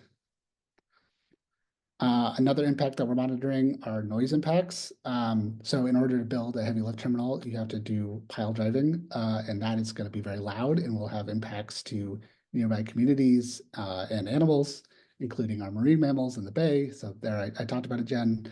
And so I think it's going to be really important to make sure that we're very careful in how we do this, and that we're making sure we're avoiding and minimizing these impacts to the extent possible. Next slide, please. Yeah, so we already, the folks from Blue Lake Rancheria already talked about the green terminal, but I think this is something that EPIC has been really strongly advocating for as well. There are plans currently to electrify all of our nation's ports. The Pacific Northwest, I'm forgetting what the second L stands for, but they have a whole handbook on how to electrify ports. The Port of Long Beach, these cranes on the bottom left here are electric cranes lifting shipping container terminals off. And so I think our goal here is to have Humboldt Bay really be at the cutting edge of port electrification and to have as, a zero emission terminal. Next slide, please. Finally, the I in EPIC stands for information, and something that is a personal goal of mine is to inform the public more about these projects. And to that end, we partnered with other organizations to create northcoastoffshorewind.org. This is a frequently asked questions website where you can learn more about not just the heavy lift terminal, but all of offshore wind on the North Coast. These are big projects, and I think people have a lot of real significant concerns that need to be addressed. And part of what I'm trying to do is just help gather all the information out there and put it in a easy to reach place for folks. So I wanted to plug that for you all. With that, I will wrap up and looking forward to the discussion. Thank you. Thanks very much, Matt. Appreciate it. And I was hoping that for this part, for the discussion, is it possible to bring up everyone's Zoom squares so we can see them and just have a discussion? We think that we can change it for the room, but people that are viewing may need to change their own view. Oh, that's no problem. Thank Yeah. you. Yeah, I think it'd be nice for us in the room though, to be able to. We can't do it. We can't do that in the room, unfortunately. Oh, okay, no problem. No problem. Well, let's see. First, I want to go to fellow commissioners to see what kinds of follow-up questions you have. Lots of great threads here, lots of questions probably, I know they did for me, got answered as more presentations were underway. So thanks to Melissa and the folks organizing this panel to get such a wide variety of representation and perspectives and experience in one place, and really complimentary presentations. But I want to first, before I jump in, I want to turn to fellow commissioners and see what kind of threads you wanted to follow up on first. Maybe Vice President Zavaleta, anything that you wanted to start with in terms of questions? It's great, first of all, to be able to see everyone. Thank you so much. That was just an overwhelming amount of information and perspective, and frankly, also, in some ways, overwhelming to contemplate like how this is all going to unfold. So I just want to acknowledge that it's huge. Couple of places I have questions that have been sort of partially answered. I'll just say three, and then maybe we can pile on and hear from Commissioner Carmson as well. One is probably like the question that is on everyone's mind, and there's no clear answer to it, but what are the opportunities, if there are any, excuse me, for the commission to support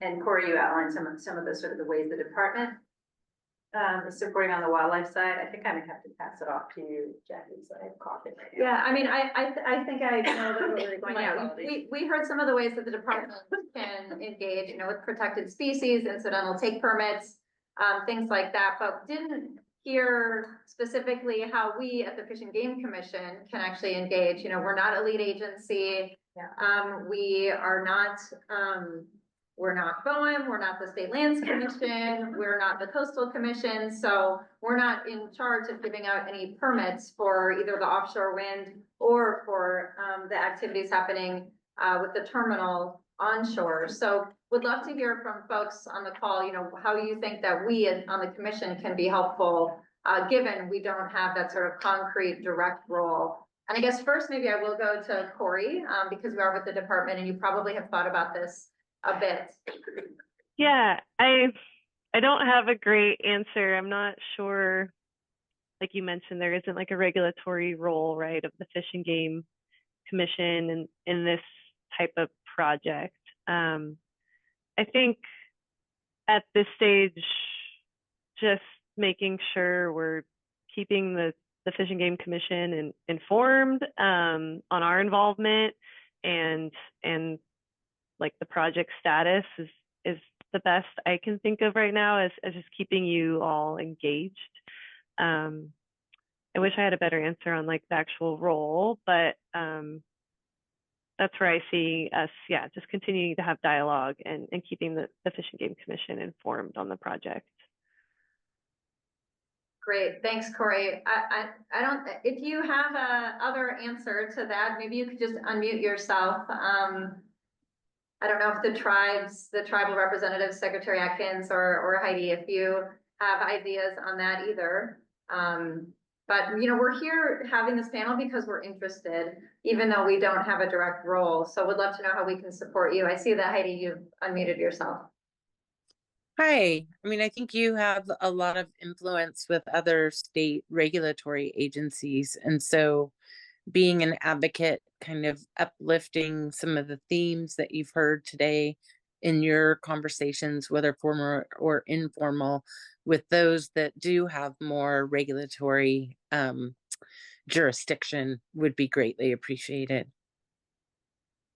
Yeah, and I saw there is a letter, a Northern Tribal Chairpersons Association letter. It looks like it's signed by 15 tribes that was just shared. And it doesn't look like opposition. It just looks like, you know, and I haven't actually heard, and correct me if I'm wrong, anyone on this call say we oppose this project. It's, of course, we support renewable energy if it's done with X, Y, Z, and here's what we would like the process to look like.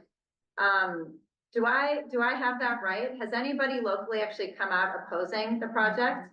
Yeah. Yeah. Who? We have several tribal nations here on the North Coast that have come out in opposition in writing. Okay. But it's very similar to how you framed it. It's we oppose until we can see a clear pathway that addresses these valid concerns. So kind of the language of most tribes is either in support as long as X, Y, and Z, or we're opposed until X, Y, and Z. Gotcha. Commissioner Husser-Kermison, anything to add on that particular thread related to tribes and what tribes are hoping to see out of this process? Yes, thank you, President Murray.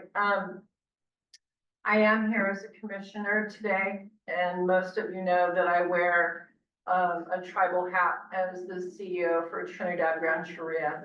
And I want to thank all of you. Excellent information, as President Murray and Vice President Zavaleta indicated. I'm very, very happy to hear, you know, the various perspectives, and really appreciate tribal representatives and the fishermen and the environmental community coming together. We have come together on a lot of issues, and as you know, MLPA really united all of us. And you know, as a result of that, we continue to do the work. And I'll keep it brief, but the letter from the Northern California Tribal Chairs was reiterating that they're committed to finding a path forward that supports both environmental sustainability and tribal sovereignty. The biggest objection is that tribes are not truly at the table. Tribes are not at the table because they don't have the capacity and the funding to be at the table where decisions are being made.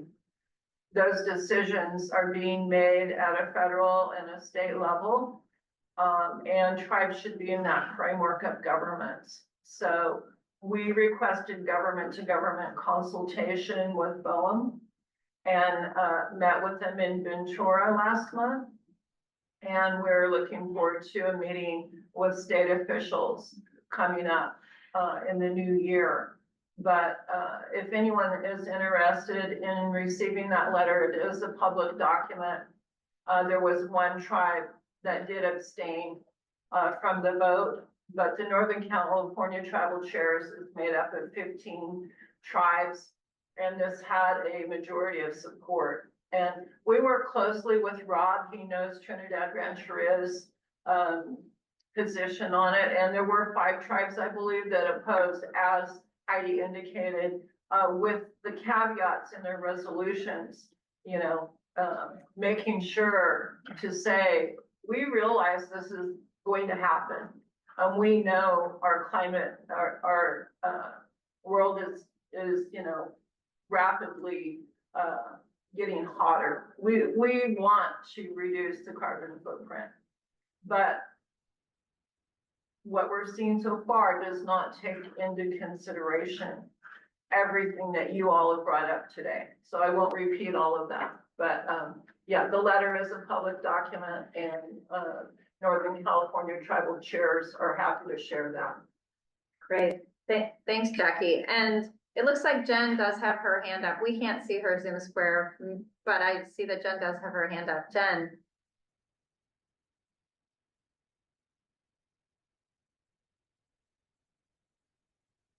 She's there. Hi, sorry, I was looking for the unmute button. I don't really know what the Fish and Game Commission's role might be in this, but because the oyster growers are considered one of your stakeholders, it seems to me that there could be a role in terms of looking at strengthening the regulations that will help prevent disease introduction, because you know, well, frankly, there's not a lot of people or regulatory agencies looking out for the oyster industry, and you know, our oyster industry is not only the biggest in the state in terms of harvesting you know, oysters that are ready to eat, but also the seed industry has just grown massively here, in part, from my understanding, because of ocean acidification in Oregon and Washington. And you know, we've been looking into, you know, trying to understand what sort of regulations need to be either strengthened or better implemented, and it seems like there's just not a lot of great ideas. And I saw on your agenda for tomorrow, you're going to be talking about some kind of emergency rulemaking regarding the golden mussel introduction in Stockton. And so I just encourage you to think creatively about this problem, because as Terry said, all it takes is one introduction, and that high health certification for the Humboldt Bay would be over. And there's really no way to go back or mitigate that. And if you like eating oysters, I don't know where you're going to get them from. Thanks. Yeah, thank you for that. There, just on this, you know, same thread of commission authority, we do have a question in the thread about, you know, the Harbor District's permitting authority over in Humboldt Bay, and whether there's a way that the commission could have some authority over developments in the bay because of aquaculture. I don't know who the best person is to address that question. It's somebody from the commission's staff, or maybe it's Randy. But we have that question in the Q&A, so would love to answer it. You know, is there any kind of rulemaking or permitting authority that we have in the Bay because it's such a unique place, given the entry point of aquaculture? Yes and no. And I know that's not the greatest answer, but I want to emphasize, Terry mentioned being chair of the Aquaculture Disease Committee. This is a statutorily recognized committee. This is not some ad hoc thing. This has been around for many decades, and it is advisory to the director. And I'm the one who convenes this committee. And when this development in Humboldt Bay first came to our attention, we convened the disease committee. Normally it convenes as needed when an outbreak is detected, and we try to figure out what kind of response to make. This time we convened in anticipation, and our goal is to identify risks and to provide some recommendations. And according to the statute, those recommendations will go to the director, but it's our hope that they go beyond that, that we can utilize your inquiry about how the commission might be useful there. I think there's a role there. I think there's a role in the Ocean Protection Council. I'm engaged in working groups that the Ocean Protection Council has helped fund. The California Marine Sanctuary Foundation has a number of science needs discussions going on. So our subcommittee of the disease committee is led by the state's shellfish pathologist. an expert in, actually the world authority on one of the most devastating oyster herpes viruses that showed up in San Diego Bay.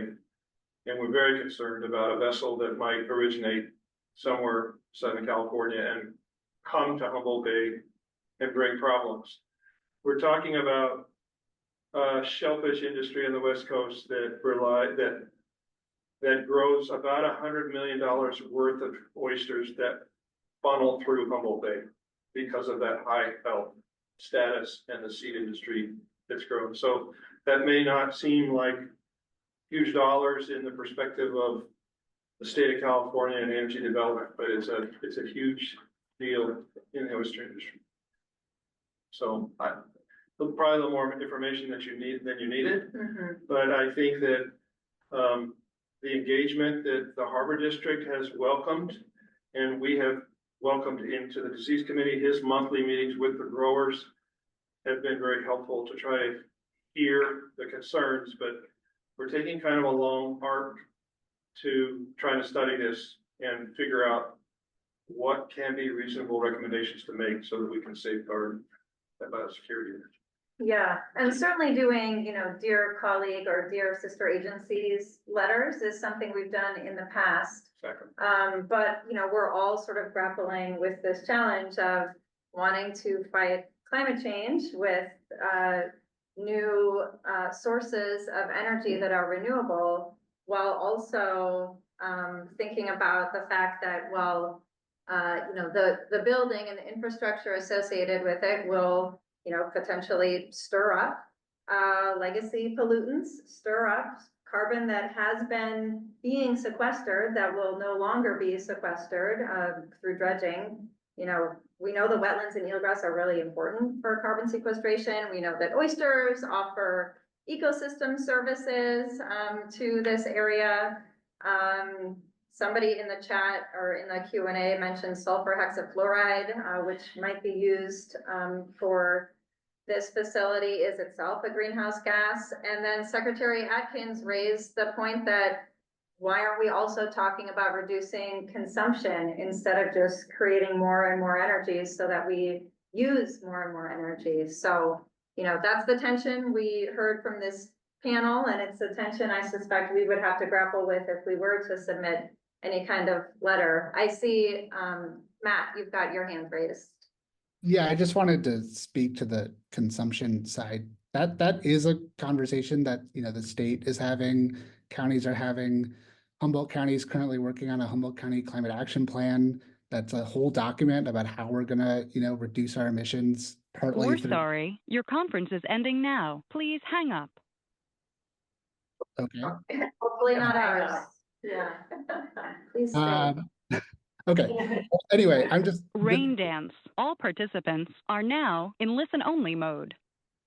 Is that true? Can folks still hear me? We can still hear you. Okay, this is a very odd experience. Anyway, all I was trying to say is that those processes are happening, and that, I think that's another big part of my work at EPIC is to advocate for all that as well. And I'm more than happy to talk to folks about how we can reduce our consumption, because I think it's a really important piece of this puzzle. I do think we are still going to need electricity, at night. And so that's sort of why I included that in my slides.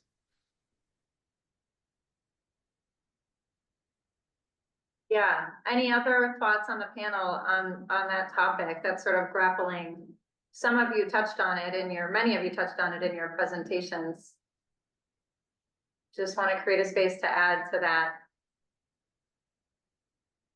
Any other thoughts here on the commission or from staff on this particular thread before we move on to another thread?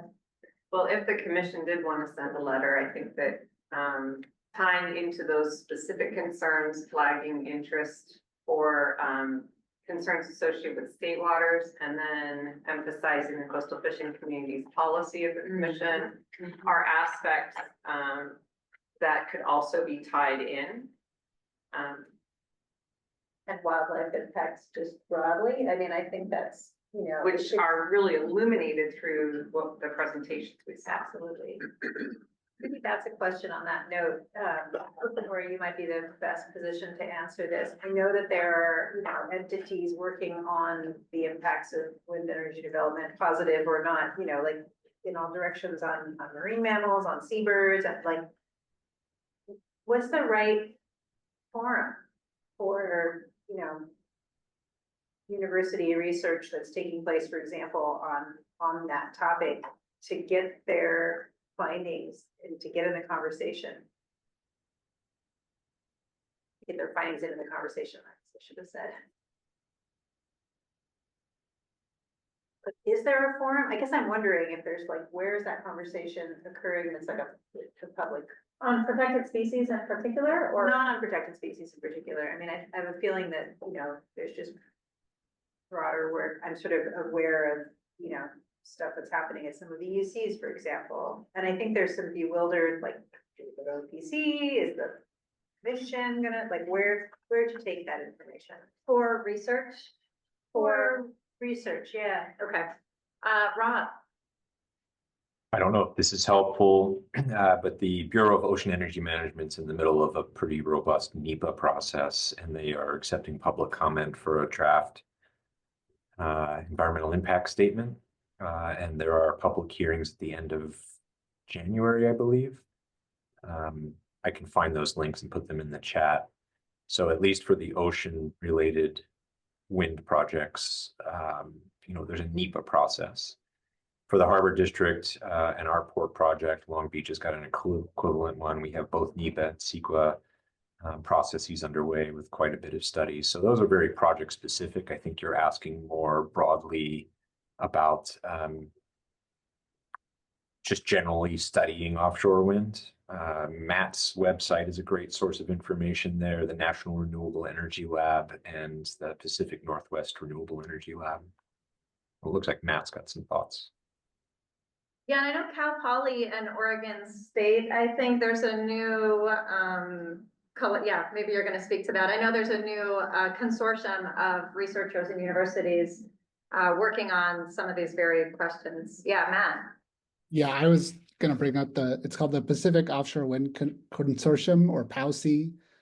Relatively new, but really excited to see the work that they do. I also want to flag there's proposed legislation, AB 80, I believe, that would create a science entity that would monitor the impacts of offshore wind. So these are, conversations that are definitely happening. Yeah, Heidi.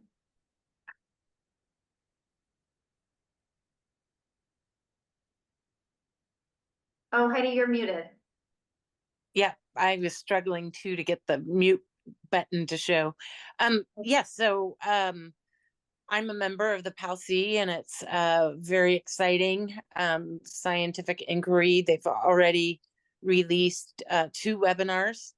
They most recently looked at seabirds and the potential impacts of seabirds. That webinar is available. And then also they, in consultation with Oregon State, released a webinar around electromagnetic fields and potential interactions with that. So they're also seeking to get federal status as a center of excellence that would push some additional funding to support the work that we're all engaged in. The other way that the tribes are involved is through consistent, hopefully meaningful consultation with all the regulatory agencies and with the developers. Again, that underscores the issue of tribal capacity. It takes a lot of time and effort to participate and comment in those conversations and the consultation. I also wanted to mention that BOEM, and maybe this is what you were talking about, Rob, but I think it's slightly different. BOEM has their PEIS draft document out, and they're seeking comment from various constituents. So that's another pretty significant document that folks might want to look into. And then last for this, I just wanted to acknowledge Congressman Huffman that today he unveiled the resilience, equity, and sustainability through offshore renewable energy, which is clever because that acronym is the Restore Act. And in a sense, one of the highlights is that it's a groundbreaking bill that for the first time guarantees that tribes and coastal communities have a dedicated share of revenues from offshore renewable energy development. So, communication and advocacy with your representatives makes a difference. Yeah, and that part is really important, not to take us in a different direction, because I see that Terry has his hand raised and Cori too, but the revenue sharing piece is important, right? In offshore oil and gas, there is significant energy sharing that happens with states when offshore oil and gas are happening within a few miles of the state boundary. And so I saw that Huffman was thinking about bolstering that for renewable energy as well, and especially for tribes. That seems incredibly important. Thanks for mentioning that. Terry, I see you have your hand raised. Yeah, thank you. I just want to say that, I mean, a lot of these concerns that I presented, that other people have presented, are bringing forth the need, in my mind, to get accurate information. I did bring this up in my what I said, but I just want to emphasize that the Rob is working to put together these subcommittees to generate these white papers. Part of that is going to obviously involve bringing in expertise. A lot of this, what I'm talking about, is beyond my pay grade. So what I do is I rely on California Sea Grant, research institutions related to Pacific Coast Shellfish Growers Association, East Coast Shellfish Growers Association, and global aquaculture. And so I just ask that in the spirit of communication and all that, that we have to keep in mind that a lot of this is going to demand accurate data. And everybody's talking about bandwidth, costs and all that, and it's very true. So while we talk about doing any of these things, whether it's monitoring the ballast waters, I mean, just the percentage of ballast waters ships that are actually looked at is very, very low. And it's because the state doesn't have the capacity to do the job.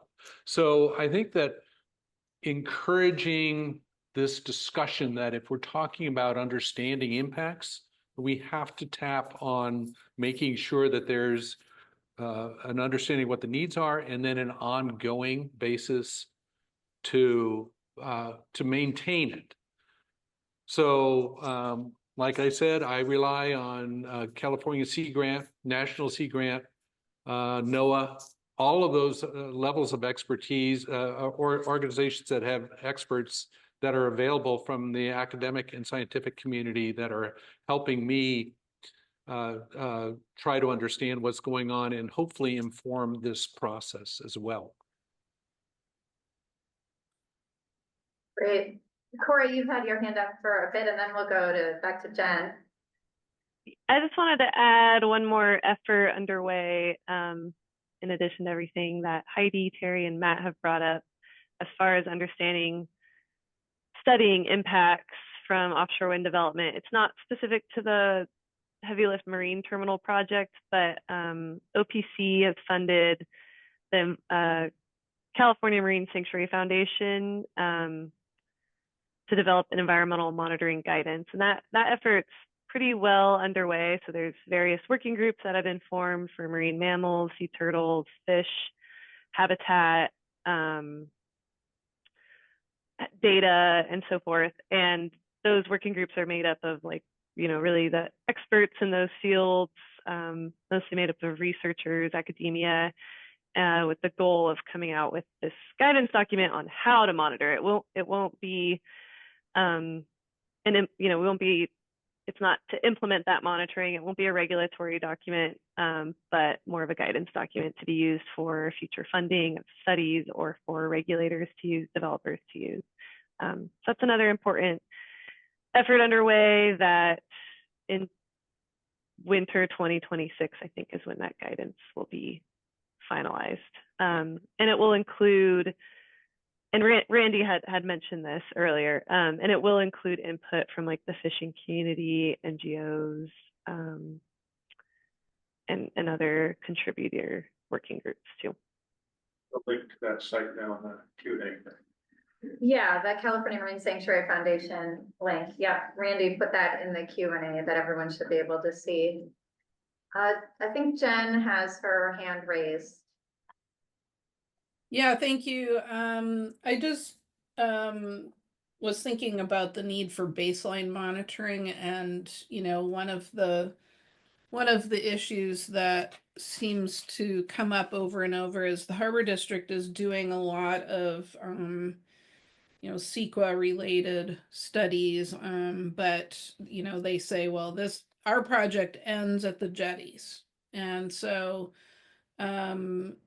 any kind of impacts that would be involving vessel traffic across the West Coast, like disease introduction or marine invasives, may not be done as part of their baseline studies for their CEQA process. And Don Goley, who's the marine mammologist at Cal Poly Humboldt, has pointed to the need to fund studies on harbor seals because one of the biggest breeding populations of harbor seals in the state, maybe the biggest, I don't know, is here in Humboldt Bay, but is very understudied because, people have always thought, well, they're fine.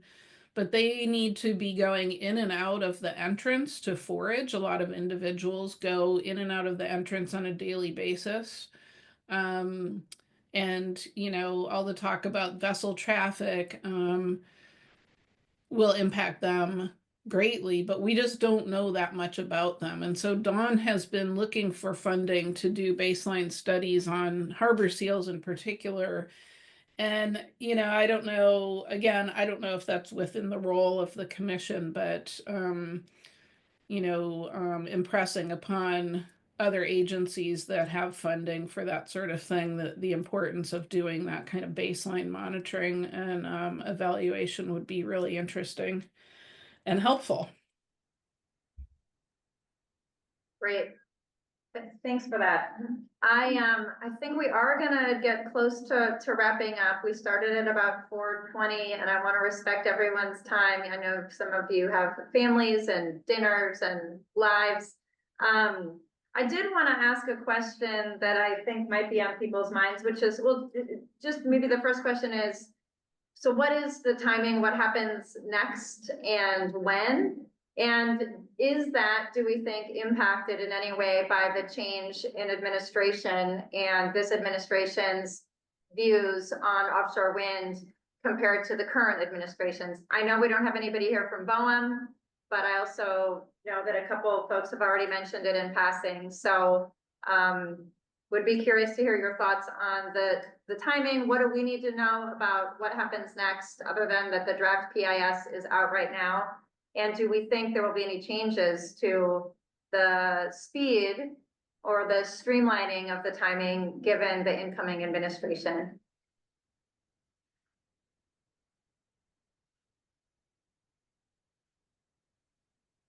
We don't have we don't have Rob here anymore. I was waiting for Rob to jump in, but I'm here. Oh, perfect. Oh, we Sorry, just can't see. Hi, Rob. Hi. Short straw, sorry. So many things I could say. So based on the question about the incoming administration, the state of California has a goal to have all renewable energy by the year 2045, including 25 gigawatts of offshore wind, which is the equivalent of 50 average American coal-fired power plants. So with or without the federal government, the state of California still has significant offshore wind goals. Just during the Biden administration, the first offshore wind turbines in the US went in the water, but that all was happening under the first Trump administration. So offshore wind has been going on the East Coast for quite a while, and the Trump administration slowed things down on the East Coast, but didn't completely stop them. And so a new Trump administration may slow down offshore wind, but the trajectory looking at the East Coast has been, not a conclusion, but a slowing. It sounds like you want to go, but Jen's questions about marine mammals, we're currently applying for a grant based on the request from Cal Poly Humboldt Dawn to do more marine mammal studies. There's so much I could say that a lot of your panelists have questions about that I could answer. So if you'd like me to come back, I'm happy to do that. Okay, yeah, thanks for that, Rob. I mean, I don't want to rush us. We definitely want to wrap up some of these threads if we can. Marnie, I see that you have your hand raised. Yes, thank you. I wanted to say that right now today, this particular conversation is about the harbor, or is about the bay, is about Wiki and the development on Wiki, on and around. But as a commission, your responsibility also falls onto land, correct? So I think there are absolutely ways for you to partner and build relationship and listen and learn. But if these proposed projects go through, then there's also the discussion of once those conduits hit land and transmission happens, they're proposing to go across half the state to hook up to hubs. So you will also need to do reviews on that kind of work once transmission happens, if these projects go through. So I guess I just do that too, so you can have a bit of future sight that your engagement or your yearning for knowledge is not going to stop at Wiki. It will continue because you've been your responsibility is to help steward and caretake the state's wildlife. So I look forward to that conversation in that panel when it's time, if it happens. Thank you. Yeah, thanks for reminding us of that. There are cascading geographical impacts, though today we're sort of focused on this one spot. I do have one other, it's a little bit off topic, but this person, Andrew, has had several questions in the chat, so I just want to make sure that we're answering it, and it is a question for Rob, I think. The question is, why is the heavy lift terminal proposed location at the very end of the Federal Navigational Channel? Other closer locations to the mouth of the bay would not require such extensive dredging impacts. Is it just because the Harbor District owns the land? The question is, this seems to, by design, maximize the amount of dredging that's necessary. Yeah, can you hear me? We can. Yeah, I love that question. It allows me to clarify something that was inaccurately conveyed to you earlier. So our project does not propose to dredge or modify any of the federal navigation channels. So the location of the project in the bay doesn't alter the amount of dredging that will occur. So any relocation of this project up or down that navigation channel would end up with effectively the same amount of dredging. There's a lot of reasons that the site is optimal. One is that it is a former industrial site. So, it's got big open area. It's vacant, more or less, so it has available space. There's only one other site in Humboldt Bay that is of equivalent size and that could handle a project of this size. It is privately owned. And so, the fact that the district owns the majority of this site, that we're able to acquire state and federal grants, makes this site, and that's one of the reasons. I'm driving some kind of split in my attention here. I'm struggling to come up with others, but I could get back to you on that. Yeah, that's a really helpful clarification. Thanks to, I think it was Andrew, for asking the question, and thanks for that important clarification. I do want to, unless there are other burning questions from our commissioners, I would love to just do a quick go around and hear, just in 20 or 30 seconds from each of you, what is the most important thing that you want us to know and us to keep in mind about this project? And what do you want to make sure that we tell everyone else about this project? What's the most important thing? And let's start with you, Secretary Atkins, not to put you on the spot.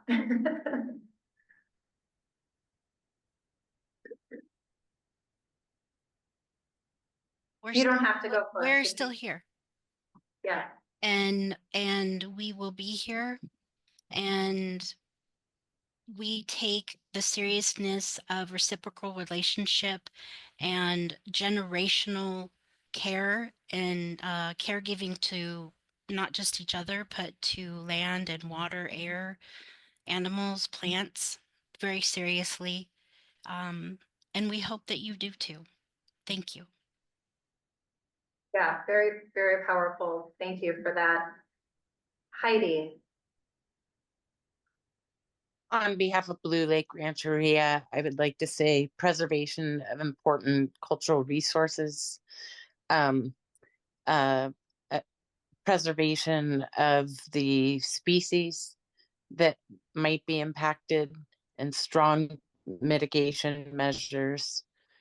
And then also remembering that tribes have been excluded from economic opportunity associated with industrialization historically.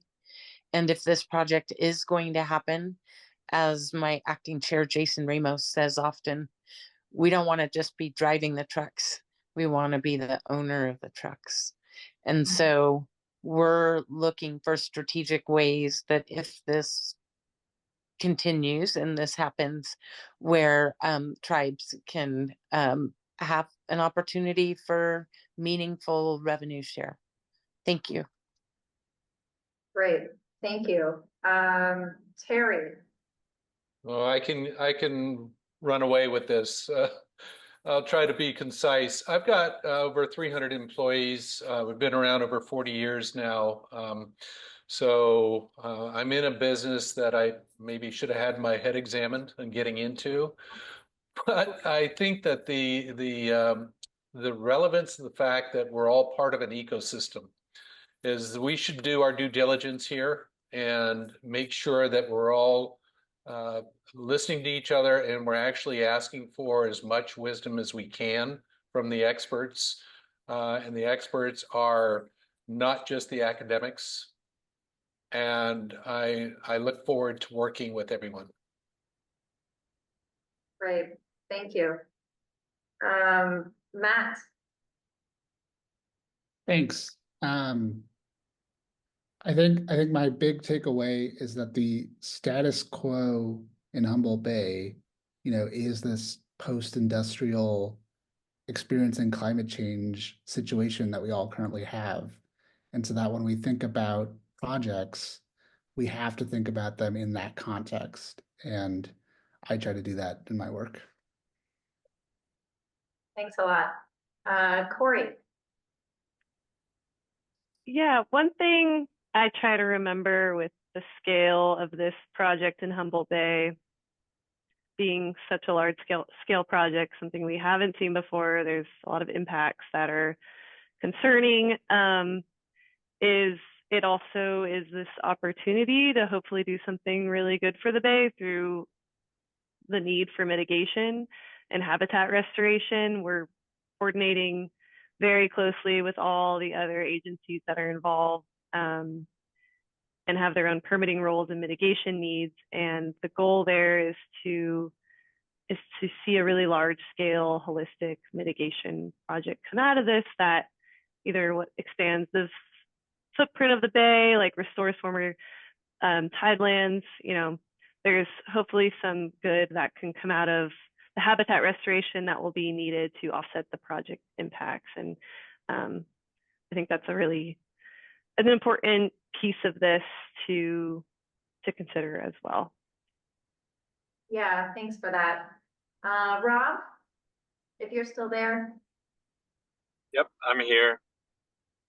I guess my, takeaway is that the district owns this land because it was abandoned and severely contaminated. So through EPA action, we were granted trust status of this site to clean it up. So Jen showed you contamination at the site. That's why we need to do a project. We need to continue to clean this site up. And the Harbor District loves aquaculture and fishing. We've done a lot to promote those industries. We'll continue to promote those. We don't want to see any damage done to aquaculture or fishing.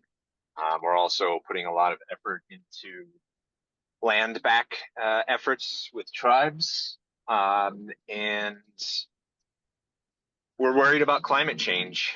And in the past 10 years, 180 US counties have approved wind projects. Twice as many have denied wind projects. And it is 50-50 with solar projects. So throughout the United States, we have denied more renewable energy projects than we have approved because they have local impacts. And the consequence is going to be that we will not be able to transition our energy system to renewables if we deny 60% of renewable energy projects. So we're in a tough spot, but I feel really confident that we can alleviate and eliminate almost all of the impacts both through the design and then ultimately there's going to be some mitigation as well. Thanks, Rob. And Jen. Yeah, wow. So I guess one thing that really sticks with me is the phrase that Ken Bates used, that this project will be a massive reindustrialization of Humboldt Bay. And what Cori and Rob said about the need to fix the damage from the past by doing better development is really kind of what we're stuck with in this world in a lot of ways. That, this site has been discharging dioxins and who knows what other kind of contaminants into Humboldt Bay for 70 years now, probably.